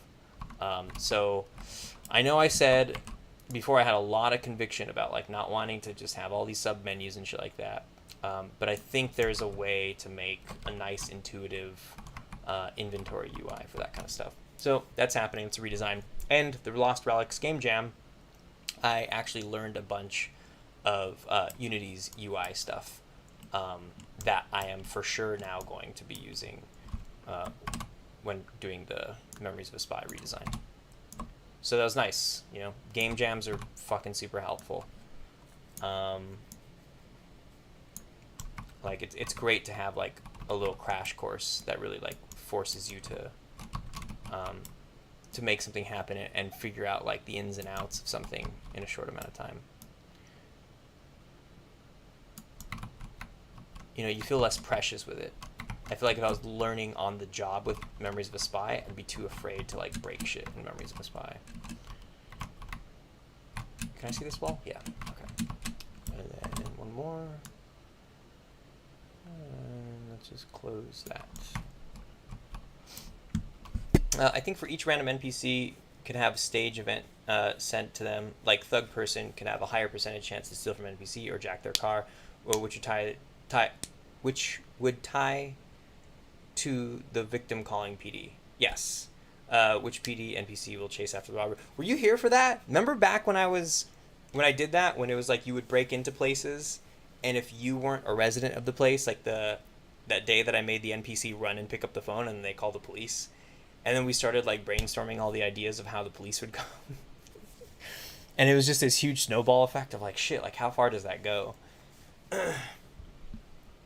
Yeah, I can't wait to get back to that stuff. It was like mostly set up. It was just like one thing away from like sending the like police event. It's all about giving each NPC a core function, which can have other events tied to each other with stage-like events. I'm not quite sure I understand what you mean by that, but yeah, like each NPC will have like a distinct, like I'll show you what I have here. So check it out. It's still in my resources folder because that's where you have to put shit when you're doing networking. So this is my character prefab, and there's nothing to see because the mesh doesn't populate until runtime. But right here, NPC mode. So in my character prefab, right here it is right here. You drop down, you have the mesh, the rig, some empties and positions just for like kind of like organizing stuff around them, particles, little vomit particles, and the character entity. But in the FSM's category, you have player mode, you have NPC mode, and you have character sims. Character sims are a shared concept between NPCs and players. So, your hunger, well, let me just show you. You have your mental health and your physical health, the symptoms from being sick and stuff like that. You have faint, secondary energy, primary energy, digestion. Nothing on mental health right now. But yeah, and then social, right? You have your social and then like dialogue stuff. So those are character sims, and those things are used by a character prefab regardless if it's a player or if it's an NPC. So there aren't any redundancies for that kind of stuff. And then in NPC, you have different character roles, and then you have general activities. General activities is stuff like wander, right? So in character roles, you have field officer, mole, counterintelligence officer, and civilian. Now in these, I might like call something like, whether you're field officer, mole, counterintelligence officer, or civilian, doesn't matter who you are. There might be a point where you're just wandering, and so it would fire off one of the FSMs in this category because there might be different types of wandering. I might organize this a little differently into general activities. It might be categorized into a single game object, but I put it as its own game object just to be safe, because you never know how many categories you're going to end up with. But yeah, so you have all these character roles, and inside here in field officer, mole, counterintelligence officer, and civilian, those are where like they have their very specific behaviors that nobody else has. And then general activities is kind of when they are doing something that anybody can do, they fire off from there. And yeah, so that's the general setup I have for this. If you notice, this isn't nearly as populated as the old version used to be. The old version, I had like, you know, all the mole things, all of the agent things. So I need to. I don't think I'm going to copy paste them. I think I'm going to redo them all from scratch because I kind of have a better idea of how to do them. But if you ever watched any of the old streams where I had all my NPCs that had very specific behaviors, like that dude that follows you, that beats you up, kidnaps you, does the torturing thing, all that stuff, I'm redoing it. I'm redoing it from scratch. I did it once, so I can do it again, and now I'll just do it in a cleaner, more organized way. And it'll give me an excuse to have another fun stream. I mean, like one NPC core behavior can have events tied to another NPC core behavior. It's like 8 directional path movements on which the path the NPC could take to create an event. It's hard. It's difficult having this conversation speaking in crazy abstract terms.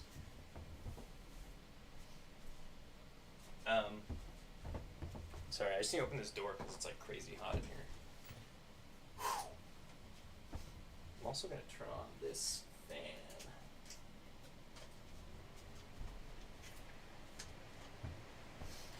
Okay. But I think I get what you mean. Like, just as far as like divvying up behaviors in a way that are either shared or specific. That's totally what I have going on right here, if that's what you're talking about. So I think, yeah, let's see. I just need to put these, duplicate and put down here. Make sure I can see their floor. Yep. Wait, no. Nope. Wait, what? No.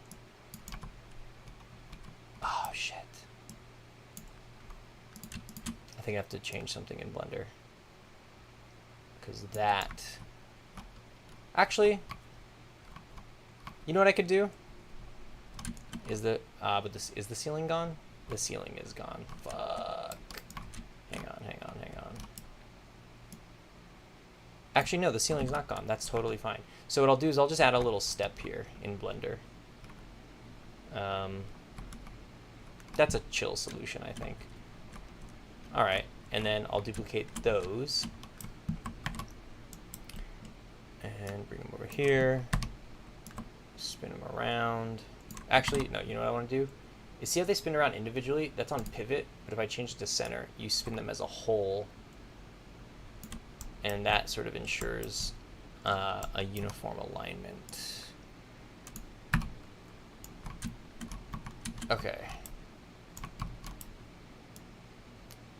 How far in do I? Right there.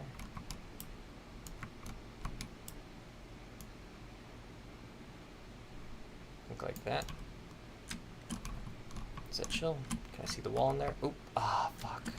Okay, I have to bring it out just a little bit. There we go. Is that one chill? Ah, that one sticks out a little bit. All right, I could fix these. I think this one or this one. Just gonna scooch this one like that. Okay, that's chill. That works. Let me make sure these are not overlapping. PD and emergencies could be class as their own behavior events. PD and emergencies could be class as their own behavior events. Wait, what's sticking out right here? You know what? These need to be moved back a little bit more. So I'm going to select this one and this one, and I'm going to move them. There we go. Let's see if this side has the same problem. Nope. And nope. About up here. Nope. Nope. Are all these good? That's fine. That's fine. That's fine. It's fine. General NPC like civilians, robbers, and so on can create event-like scenarios for those unique behavior events for the PD and emergencies. Oops, this needs to be adjusted.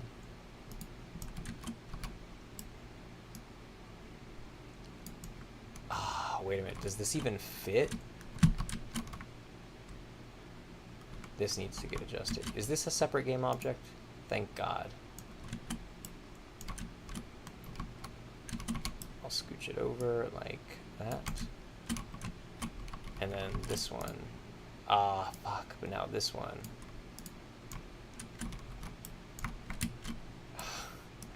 Come on. Okay, that actually works. Wait, is this...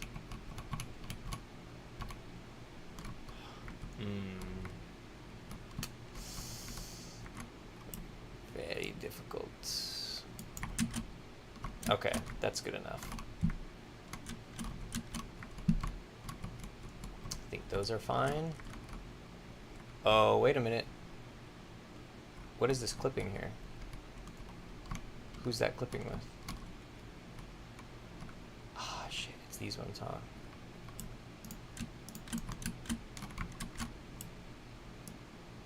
Yeah, fuck. Okay, so I do need to change those floors. That's fine. So I'm gonna select these guys and move them all down together.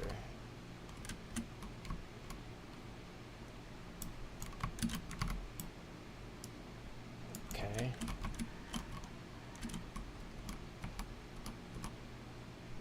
I think that's fine for now. I have to fix this. These floors don't really work. Okay, let's see how that looks. All right, so there's 4, 8, and then 12.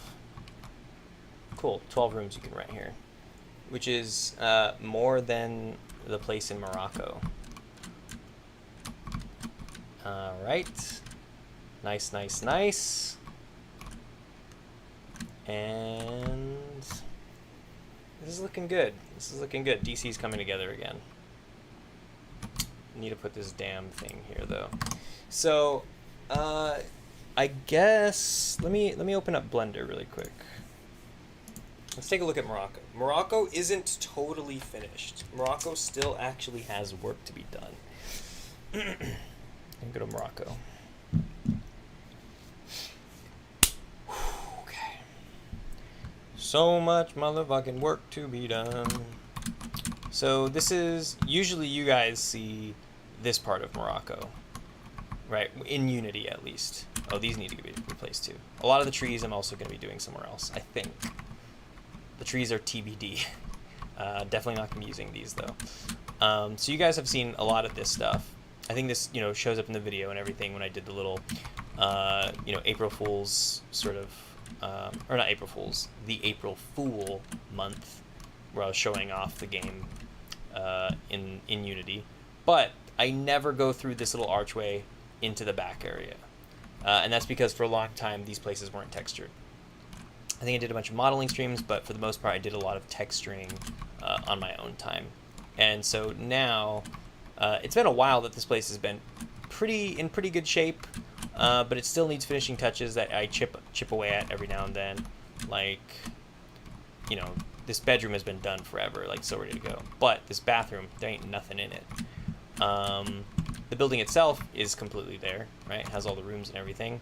The lobby, still temporary little boxes. Here's a little front desk, some lobby couches and stuff.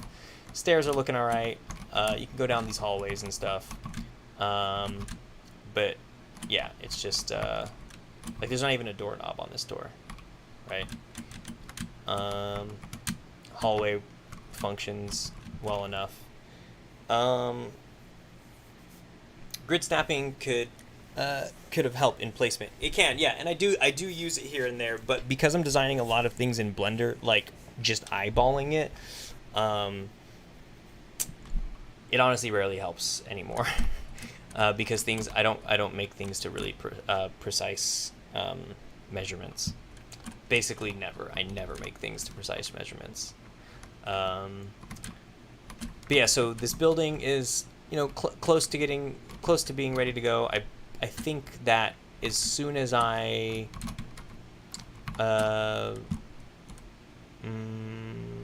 add a doorknob to that door. Wait, where is it? Where the fuck am I going? Sorry, if you guys must be getting dizzy looking at this.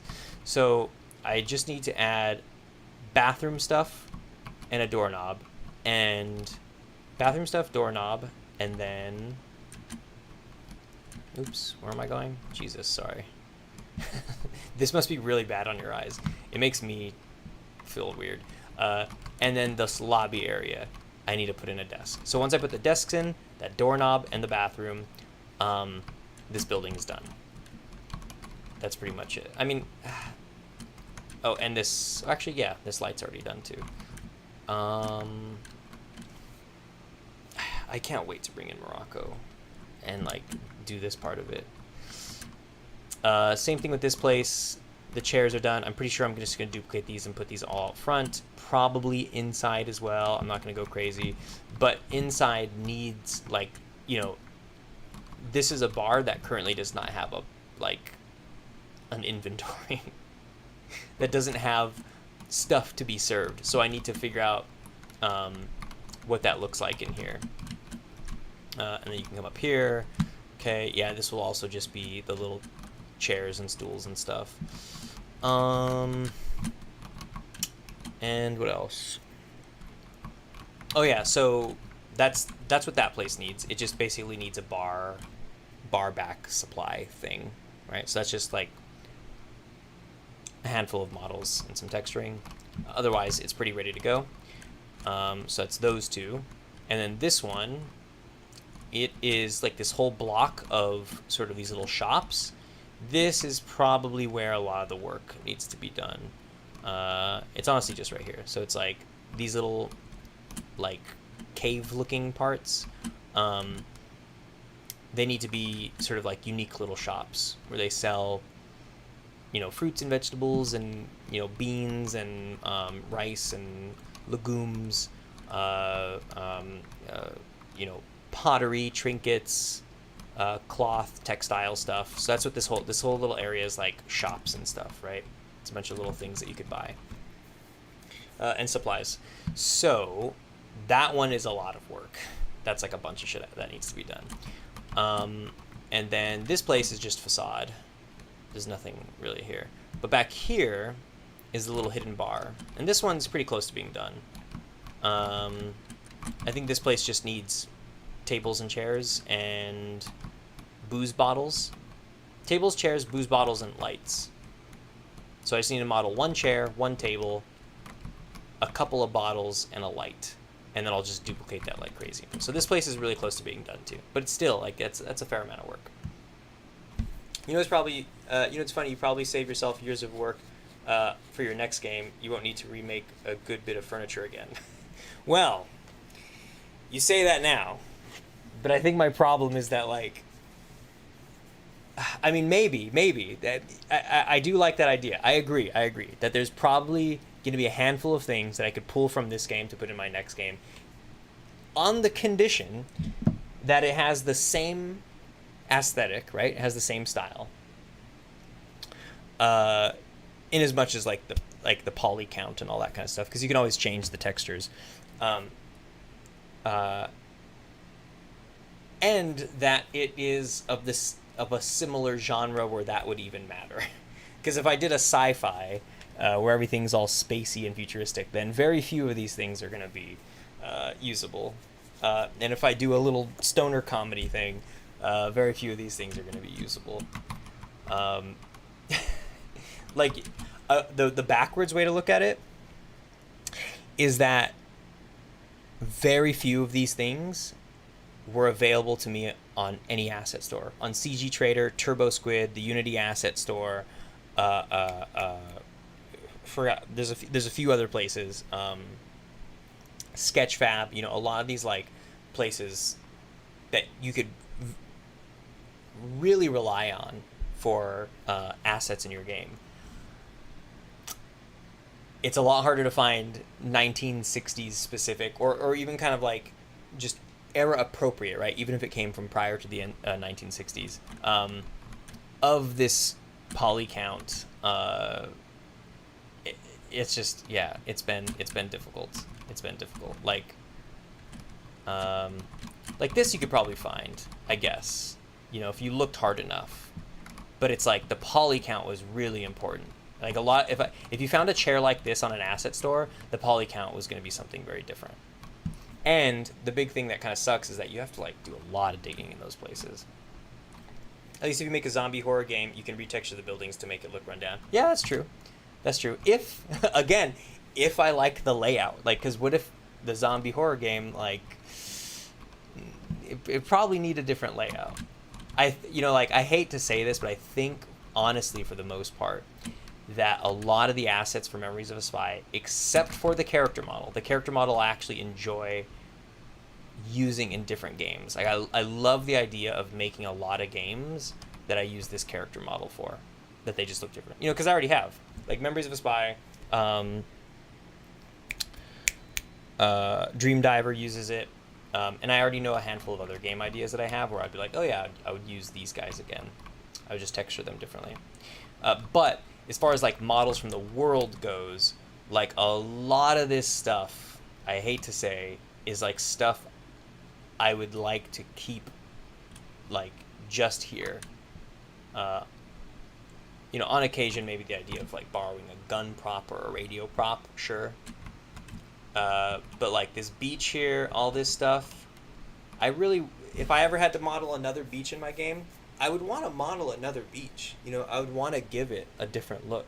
I think it's really important to kind of have a very unique characteristics in your art. Like even these chairs. Look at these fucking chairs, dude. Like the amount of time I spent going through reference images. Like how many of my streams are just hours and hours of me pouring through the research and reference images shit, you know, and then finding the like. So I didn't model these chairs. Josh did, and even when he gives them back to me, when he sends me the model, like I end up spending a ton of time picking out the right textures for them, and then I like UV unwrap them and all that shit. But like it's a part of it, you know. It's a part of really giving it its own little flavor. Like I would never want to use these chairs in another game unless there was some like spiritual tie to it. You know, maybe there's like some cute Toy or Pixar style shit where it's like, oh, you know, Buzz Lightyear's in the background of you know, fucking Wall-E or whatever. Anyway, so this is what Morocco looks like. I came here, I loaded up Morocco because I want to, I think what I feel okay about doing is importing Morocco as is right now, and then any additional assets could be a separate blend file. So, if I'm going to do that right now, let's take a look at Control-Alt-N, the normals. So these normals are okay.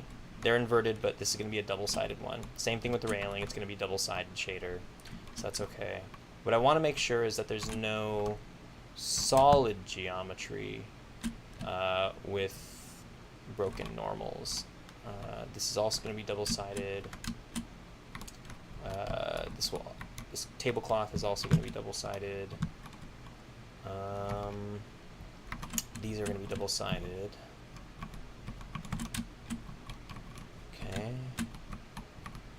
that looks good. Okay, I think Morocco is pretty ready to go.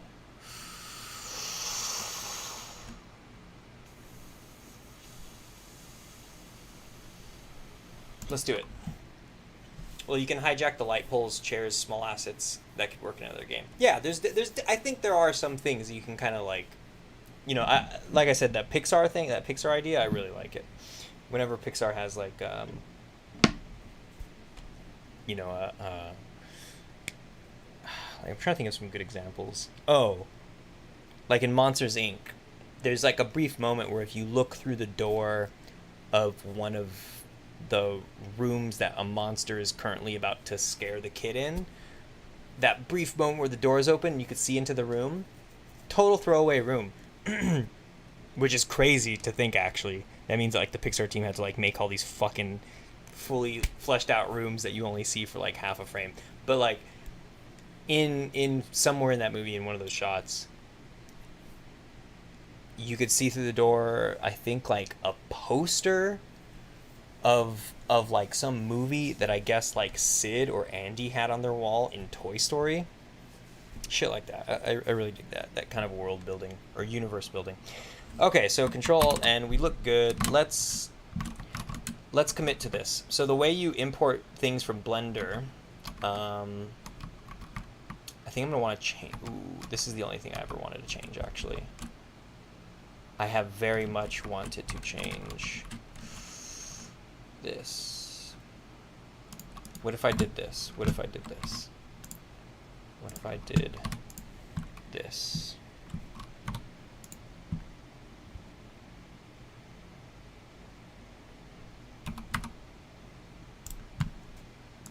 Correct face attributes, G, Z. Okay, make that bigger. Select this face. And then scale it down. G, Z, or Y. I think that's what I wanted. That's probably closer. The T is like skinnier than the rest of it now. A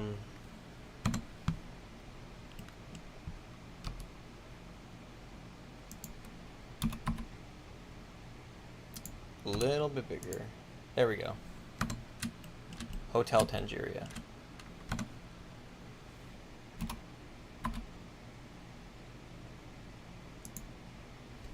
GX, maybe just scooch it over a little bit.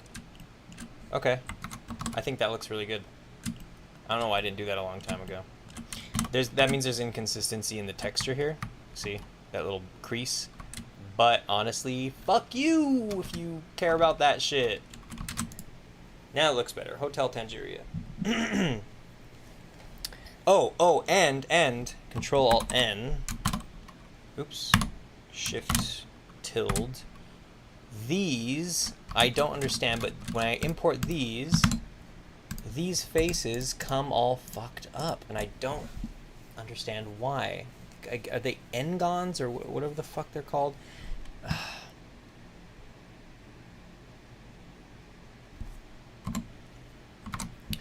I'm gonna import this and cross my fingers, and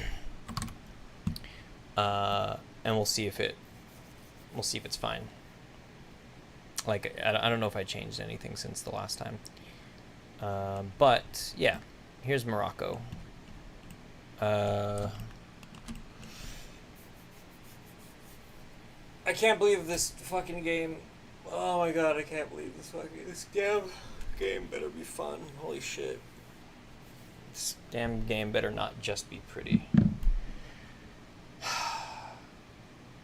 Alright, Unity's open, bro. Do it. What are you waiting for? What are you waiting for? DC. Alright, we got Morocco. Models. Let's focus in on it. Okay, so here's old Morocco. I did all this work adding colliders to this temporary shit. See how you can see through this? Like, what's that about? That's so annoying. Yeah, look at all this gray bullshit. This is before any of it was really done up. Even back here. Alright, I guess I just have to delete it. Here we go. Fuck. Just delete it. Okay, bye.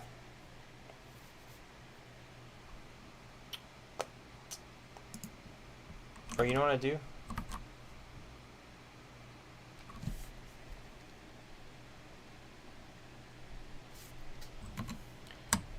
So, I'm going to go File, Save As, and then I save it in my Unity project as Morocco. It's going to ask me to save over it, right? Or I guess not. Jesus. So is this just going to get replaced?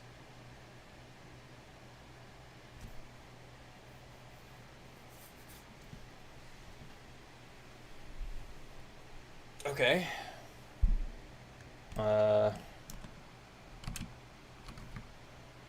What? am I looking at? What the fuck is that? What is that? Plane? It's just a...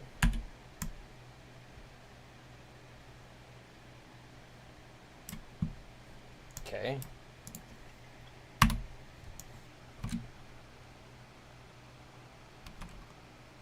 Okay, so yeah, I'm taking this models one, and then I go to my models, and then go to my quick object replacer, and we're going to take Morocco. This is the new Morocco, copy, rotation, and scale, and we're replacing that. There we go, nice. Okay. However, that is a really weird thing because it's not the FBX. I think what I'll want to do is take this Morocco, and in Inspector, I will extract materials, save it in the materials from Blender folder. Okay, so that pulls all of the materials from the blend and makes them into a Unity material, putting it in one big folder that I put all of the Unity materials that sort of get transferred from Blender. So from all the cities, they get put into one folder. That means that some of them are going to be missing textures, right? All these pink things. So now that that's done, I can come over to Blender, and I'm going to go File, Save As. I'm going to save another copy on my desktop. I'm going to call this Morocco Packed Up. Okay, I'm just going to save it here. And then I'm going to go File, External Data, Pack All into Blend. Okay, so it packs all of the textures from, whatever external directory, like from whatever folder on my computer. Right before, when you're working on your blend file, all these textures were being pulled from my computer on some other folder, right, where I decide to organize all my textures. But when you do pack all into blend, it puts those actual files in the blend file itself. So now, before, it's like if you could send me a blend file, you would also need to send me the folder full of those textures. But when you do pack all into blend, you could just send me the blend file, and that has all the textures in it. So before, it was only like a few megs, right? Like if we even bust this out, like Morocco is 9.23 megabytes, right? But Morocco packed up, oh, I need to save it. So I just did the unpack, so if I save it now, go into here, hit F5. Wait, what the fuck? It's still only 9.23. Wait, what the fuck?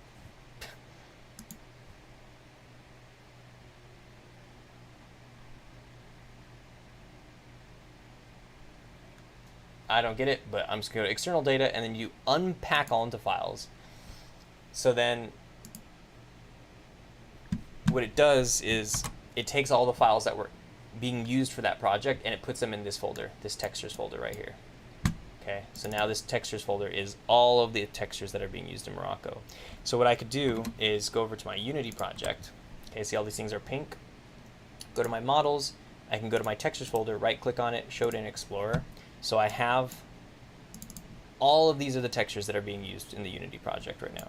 And I can have all these textures that are being used in Morocco. I can select all of them and then drag them over to here, and then say skip the files that have the same name so there's no redundancies. Okay, and then I can close both of these. Unity loads again. And motherfuck, this still didn't have any.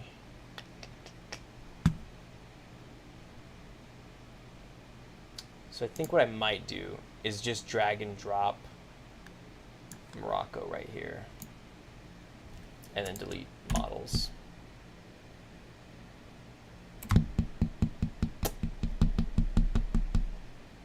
The problem is that this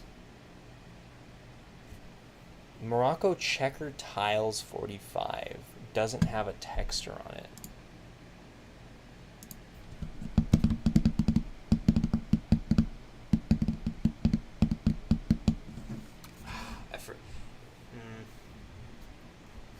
I think I waited a little too long since the last time I did this. It worked fine with DC.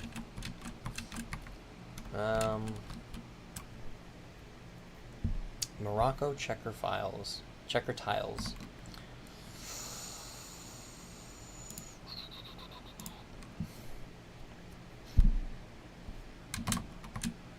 Let's see, if I go to this and I select it, it says it has all these. If I go File, external data,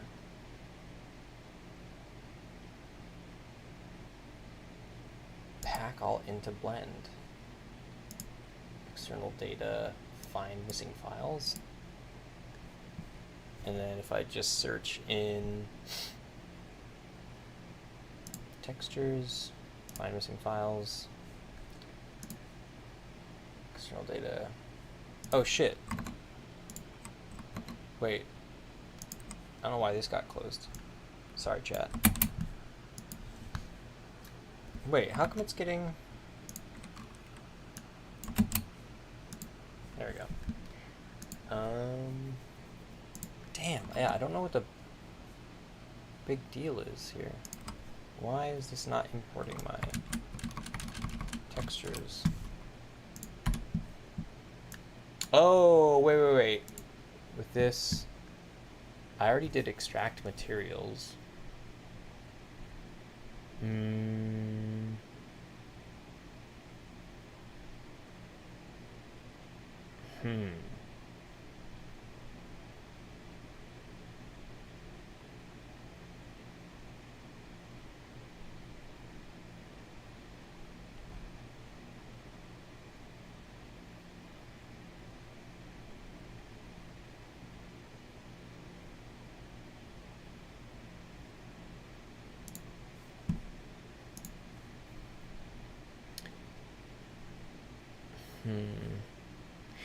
Maybe I do need to go and relink some of these. So can I just bring this back really quick and then select this?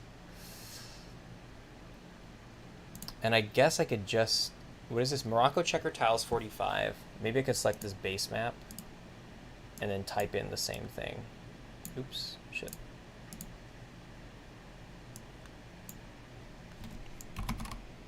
Checker tiles 45. Yeah, that's it. Nice. And then same thing with this one is old cafe banner. Cafe banner.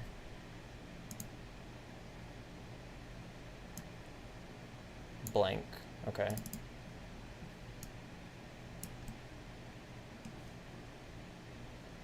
And then brick 38 green. 38. There we go. Oh, thank God for naming conventions. All right. 408.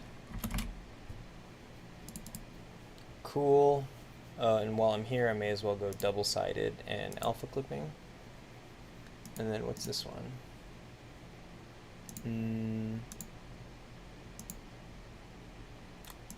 38 salmon. Base map, 38 salmon. Okay, that was easy enough. I'm tripping. Okay, and of course these glass materials need to get changed because they never fucking, they always import like some duplicate. So they are glass window.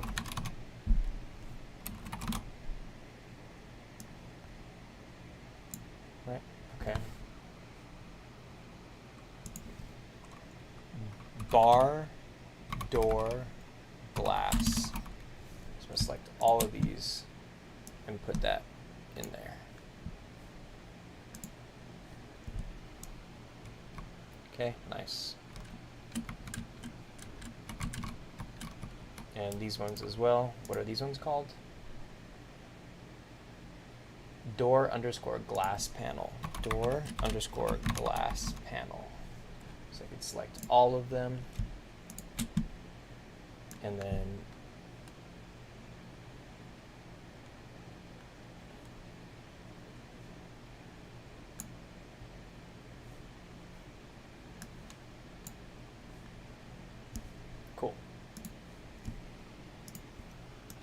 Great, now they all have the glass. All right. And then these tungsten lights. Oh, did I not separate these? Is that my fault? Is that my bad? Oh, no, I did. Okay, okay. So tungsten light. What are these called? Wall light. I'm gonna get that tungsten.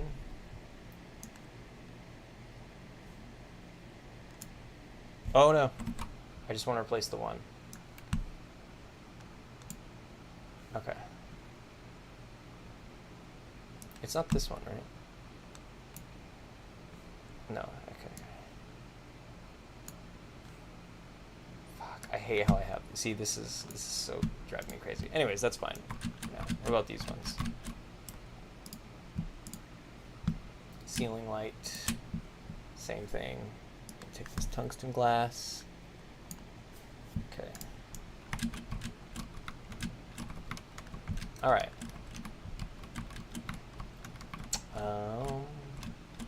Get the texture from this. Yeah, it could be a little smoother of a process if I wanted to just pack everything into the blend file before importing it. But the thing is, I don't want these massive blend files in my project because they can go up to like to hundreds of megs. By the way, look at this little serendipity. Just by chance, this looks really pretty. Share it in the Discord.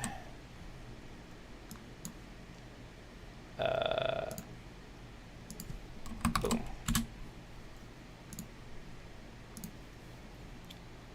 All right. So what are we missing here? 148.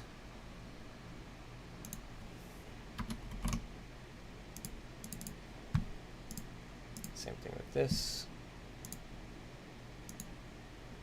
Laker mouse, beautiful indeed. Thank you. Thank you, thank you. It's like it's just sitting there the whole time and it keeps like catching my eye. I'm just like, ah. I guess, oh, because there's a character there. Is there? I don't know why that's there. 015. What is this one called? Morocco Building House 15. Morocco Building. Is that what this is?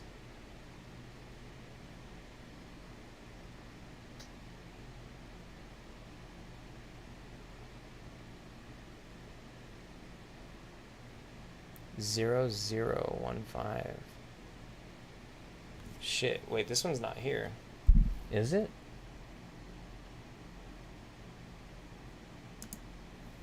Oh, that's it. Yeah, yeah, that's it. Wait, is it? No, it's not. That's not the texture. It's kind of funny because it kind of works, but that's not the texture. 15.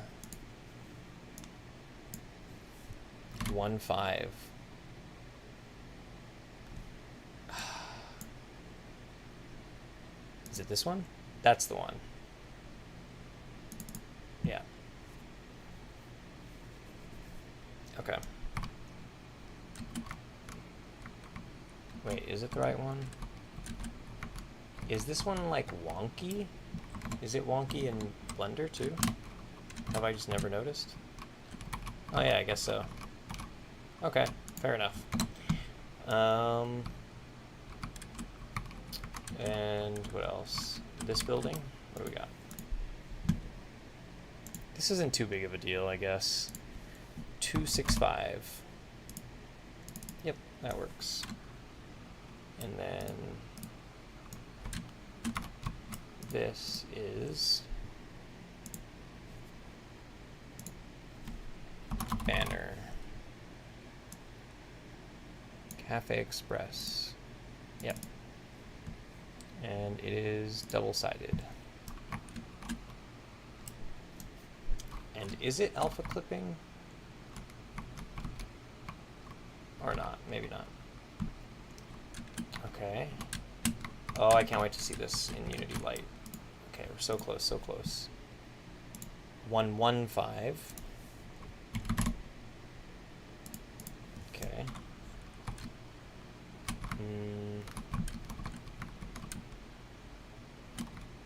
And then these are all going to be duplicates. So this is 151-1.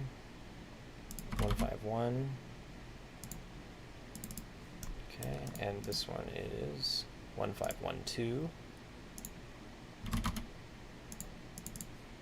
This one is 166.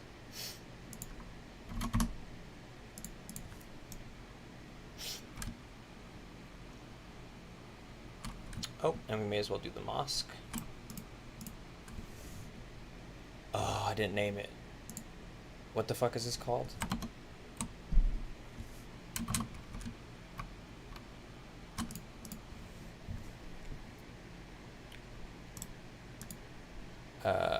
Morocco Mosque Tower. Morocco Mosque Tower. Okay, so I just renamed that file in the packed up version. So that kind of doesn't, I didn't even need to do that. But the name of the image should be there. Tower. Cool. Anything else? Anything else? Am I missing anything?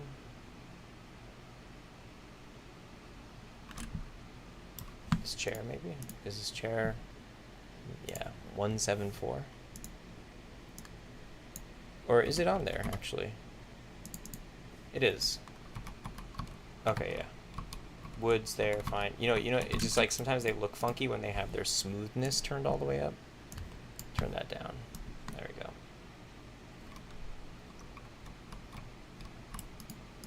Turn this smoothness down. There we go. Yeah, that smoothness makes everything all like glossy and gross. Just like I'm looking at like an Unreal Engine game. Okay. There we go.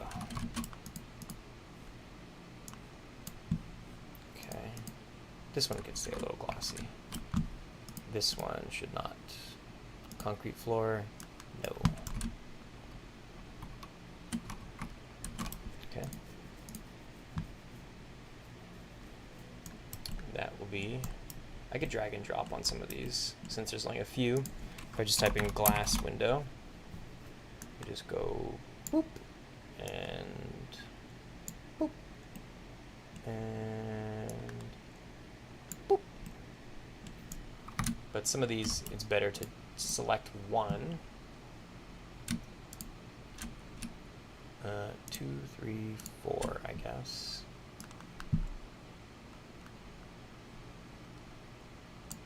Okay.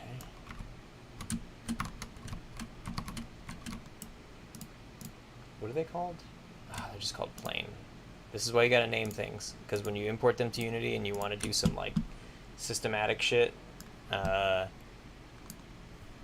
gonna be pissed if you didn't name them right. Please don't be called plane. Ah, they're called cube. Fuck it. There we go. And these as well. That's fine. Thankfully, I only have to do this for the one room, and then I could just duplicate the room. The room is going to be a prefab.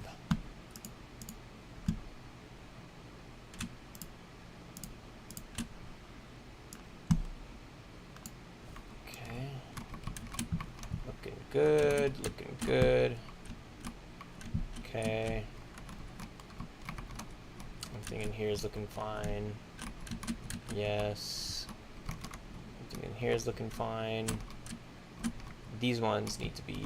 Oh, they are double-sided already. I think some of the material properties stayed from the last one, maybe. Am I tripping?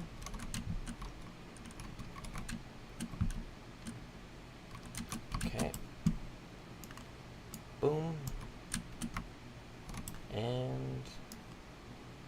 Boom. Boom. Holy hell, so much work. I'm trying to work smart, not hard, but it's kind of hard to work smart sometimes. Oh, that is so trippy. I've never... Okay, so that is, I believe that's Big Ben. Yeah, that's Big Ben. That's funny. You could see London from here. But what that tells me is that it would be nice to put, a cutout out in the distance. Actually, well, you wouldn't see that though. Nah, never mind. You wouldn't see that from here. Maybe I could make it. There is sort of a. I could maybe make it extend out to here.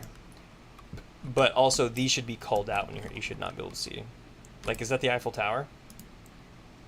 Yep. You can see the Eiffel Tower from Morocco. You can see the Eiffel Tower and Big Ben from Morocco.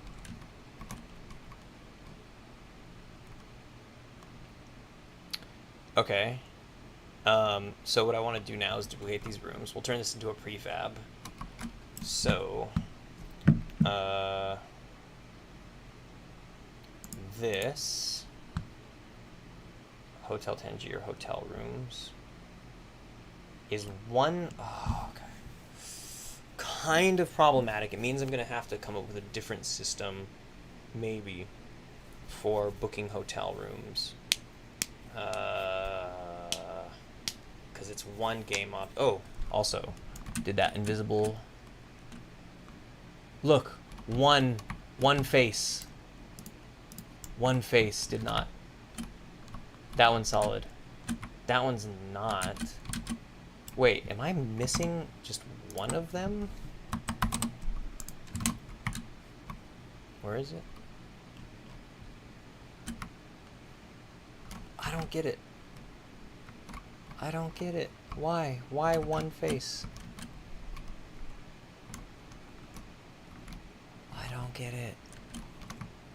It all looks good to me.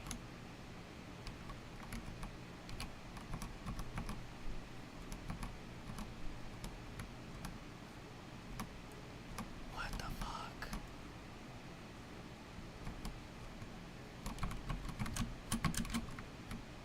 Yeah, they're all good, but for some reason, right here, why? Why?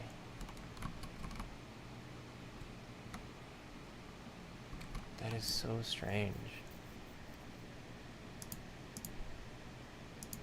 Plastered dirt. Double-sided? Nope.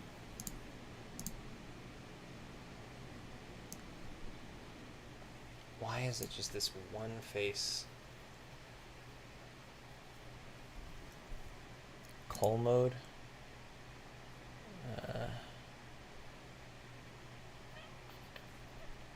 Normal space? Object space? Normal map?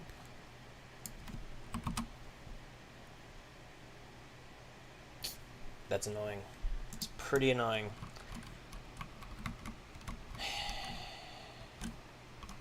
This one's fine. Anyhow, so if I duplicate these rooms,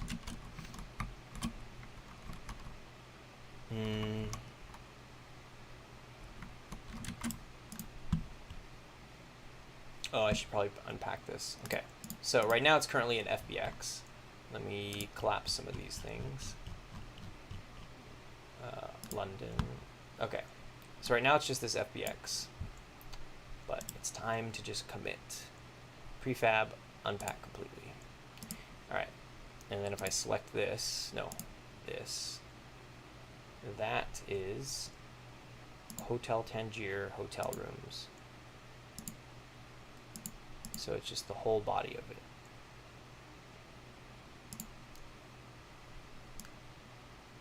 Okay, I need to parent these other things to it.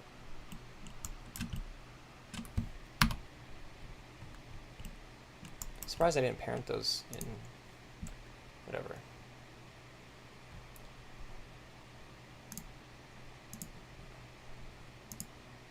Okay, there's that one and that one. So put it in hotel rooms.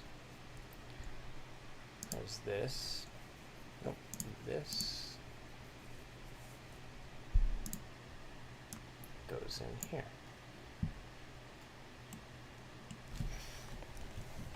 Jesus Christ. You know, this is getting a wee bit monotonous, and I think this is a good point for me to end the stream. So maybe before I end the stream, we just take a little stroll. just to vibe out a little bit. You gotta relish in your wins, okay? Gotta relish in these wins. Otherwise, that like delayed gratification is gonna drive you crazy. Let's maximize on play. Thanks for the stream, brother. Milo, or is that Milo or Milo? Hartnell, how's it going? Have you swung by before? And my pleasure, my pleasure. Oh wait, there's no colliders here. Fuck, I'm just gonna fall through the world. Milo, cool, cool, cool. I like that name. That's a good name.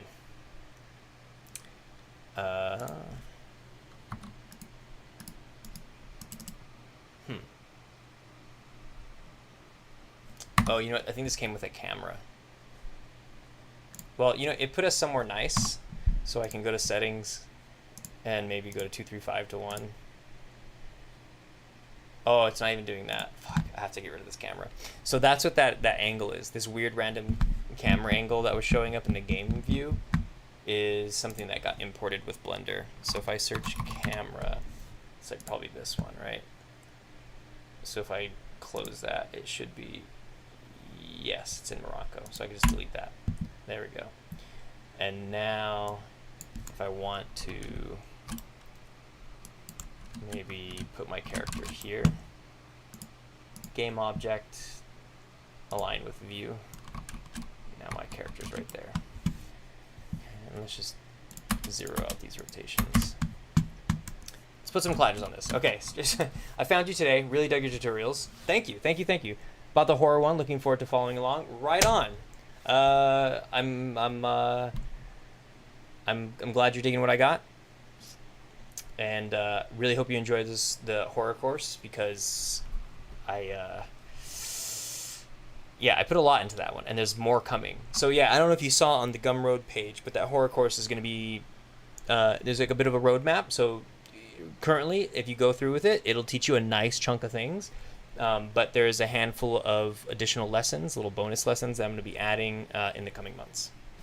It's not an incredibly strict schedule, and I'm sort of adapting to how any of my students sort of make requests or find little bugs in it. You know, nothing's perfect.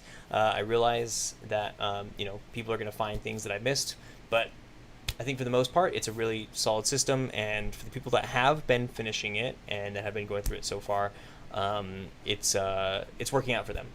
So there was one tiny little thing that got chopped out in the edit recently, but the amendment was made like 10 minutes later.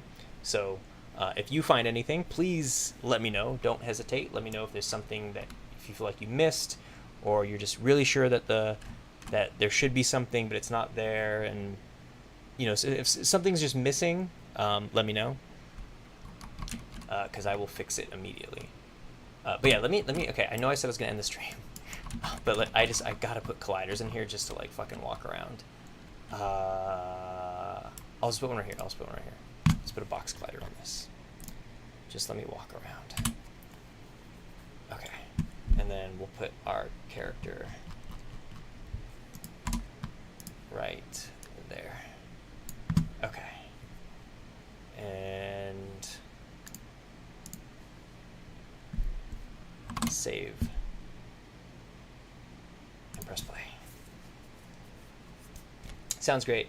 I have a thing for the PSX aesthetic. I'll be sure to comment if I have any queries. Right on. Really quick, one of the upcoming lessons, just because you happen to mention you have a thing for the PSX aesthetic, is one of the upcoming lessons is more like it's a kind of an informational video that I want to include at the top of the series, which is that if you're using URP, there's kind of a trade-off that you have, where if you're building your game in URP or HDRP, you get really awesome access to the post-processing features, and generally just features in the render pipeline for all the cool visual tricks and embellishments that you can do with your game. But the one kind of trade-off is that all of the top-rated assets for PSX shaders on the asset store are standard rendered pipeline only, which kind of sucks because that is for a lot of people like a pivotal thing. I recognize that there's a lot of games out there that are just like, they just do the modeling and texturing to mimic that old PSX or N64 style. But if you want the warble of that weird, you know, vertex shifting thing that happens in the old PSX shaders, and you want to do it with HDRP or URP, there are solutions that you can get from GitHub. I haven't tried them myself, but it seems like a handful of people have, and that they're pretty reliable and they work and stuff. But they're just not as robust and plug and play and easy and sort of have all this support like the ones on the asset store do. So if it is any concern to you to have that PSX shader warble, I don't know what to call that, by the way. I need to find out the technical term. But if that's really important to you, then I suggest you build your game in the standard pipeline. But just remember that your standard pipeline, in my course, I'm teaching you how to use post-processing for URP, which is also applicable to HDRP pretty much, but not the standard pipeline. So it's a bit of a trade-off. Hopefully we get to a point where the people that are creating the PSX shaders will make URP and HDRP support. But until then, yeah, you're going to have to rely on the things that you find in GitHub. So if you just Google URP or HDRP PSX shader, you'll find some people out there in the community that have come up with some decent solutions. Good to know, thanks. Cool. I'm not hardcore into sticking to the limitations of the PSX though. That texture warping I'm not overly fond of. Yeah, me neither. I mean, it's interesting. Maybe one day I'll kind of build a game in the standard pipeline just for the fun of it. But yeah, gotta run now for now. Continue making projects. Take care, Steven and folks. All right, Laker Mouse. I'll see you later. I'm just gonna take a little peek around in this little square. This looks so... I'm fucking in Morocco, baby. Finally did it. Looking forward to following along the development process. Memories of Spy 2, Immersive Sims, Heart. Awesome. Fucking A. Well, yeah. A lot more is coming soon. My schedule has changed in such a way that's going to give me a lot more time to do streams and stuff and really focus on getting the single player shit going. Oh, I forgot to flip these, or to make these double-sided shaders. This still looks good, though. This looks so good. Let me change my aspect ratio just for funsies. Let's go 235. Ah, yeah. Oh my fucking god, so good. I cannot wait till this place is packed with NPCs. Oh my god. It's so good. It's so good. I've already seen out there, but this, just this view, the Cafe Express coming along here, these little alleyways, and also just seeing it in 235 is dope. Oh, I love this view. Hold on, let's see it in 4:3. Yes. Honestly, I think the proper aspect ratio for Morocco is 4:3. I'm also just really biased. I love 4:3 in this whole game. That looks good. I love 4:3 in this game. See, I hate this little like jitter. Where is it? Right there. See? What's that about? Weird. Weird. It's so hard to like replicate sometimes. If I just let it sit there. Okay, so I'm looking at this guy's face. And then I look back and it doesn't do it again. 4:3, very tasty. Thank you. Thank you. And Milo, you know, don't be shy, swing by the Discord. I don't know if you've joined the Discord, but links in the description, you can join. It's a really modest little community. It's been a little slow lately, but I think usually when it gets cracking is when we have a lot to share. So, you know, swing by that little, it's WIP. Sometimes people don't realize it, but it's like the work in progress section it's the work in progress section, but it's abbreviated. So it says WIP feedback. That channel, feel free to like share pictures and videos and stuff of all the things you're working on, or also honestly just asking for help. If you have any questions, if you get stuck on something, if I'm not around to answer, a lot of times there's some really helpful folks that can help you out too. But yeah, I would love to see what you're working on, especially if you're following along with the course and stuff, make sure everything's going smooth. Okay, I think I'm gonna look at it one more time in 235, and then I'm gonna end this stream. Oh, juicy. You know, I'm gonna take a picture for the... Let's do like right here, like this, and then Discord, boom, and then maybe like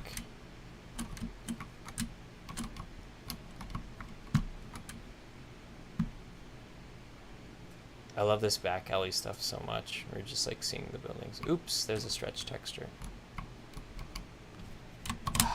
Can't wait to be walking down these streets, actually playing.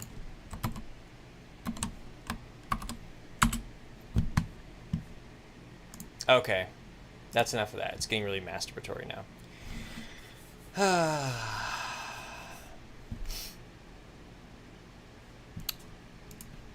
All right, everybody. So Milo, Laker Mouse, who else swung by today? Shadow is Light was helping out. Very nice. Laker Mouse was, I think, one of the first, or no, actually came a little later, huh? Sappy Rook was here for a bit. Frank Reynolds said, "What's up?"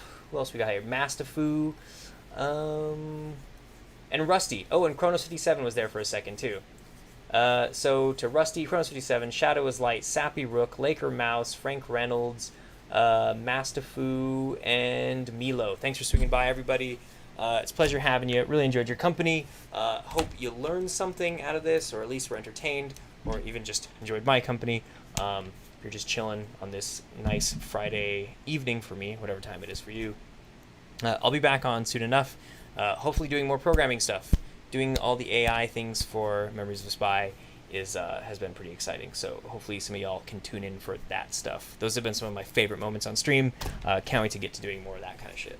So yeah, thanks for everybody swung by. Take care of yourselves. Drink lots of water, especially because it's warming up like crazy right now. Get your 8 hours of sleep in. 7 at least. 6 is kind of pushing it, man. You need to get some rest if you're not getting like 6 hours of sleep. Watch what you eat. Don't eat too much. Don't eat too little. Chill on the sugar and booze and dope if that's your thing. Don't have too much of that, especially before bed. That can totally fuck up your sleep schedule. Get some exercise. Work up a sweat if you can.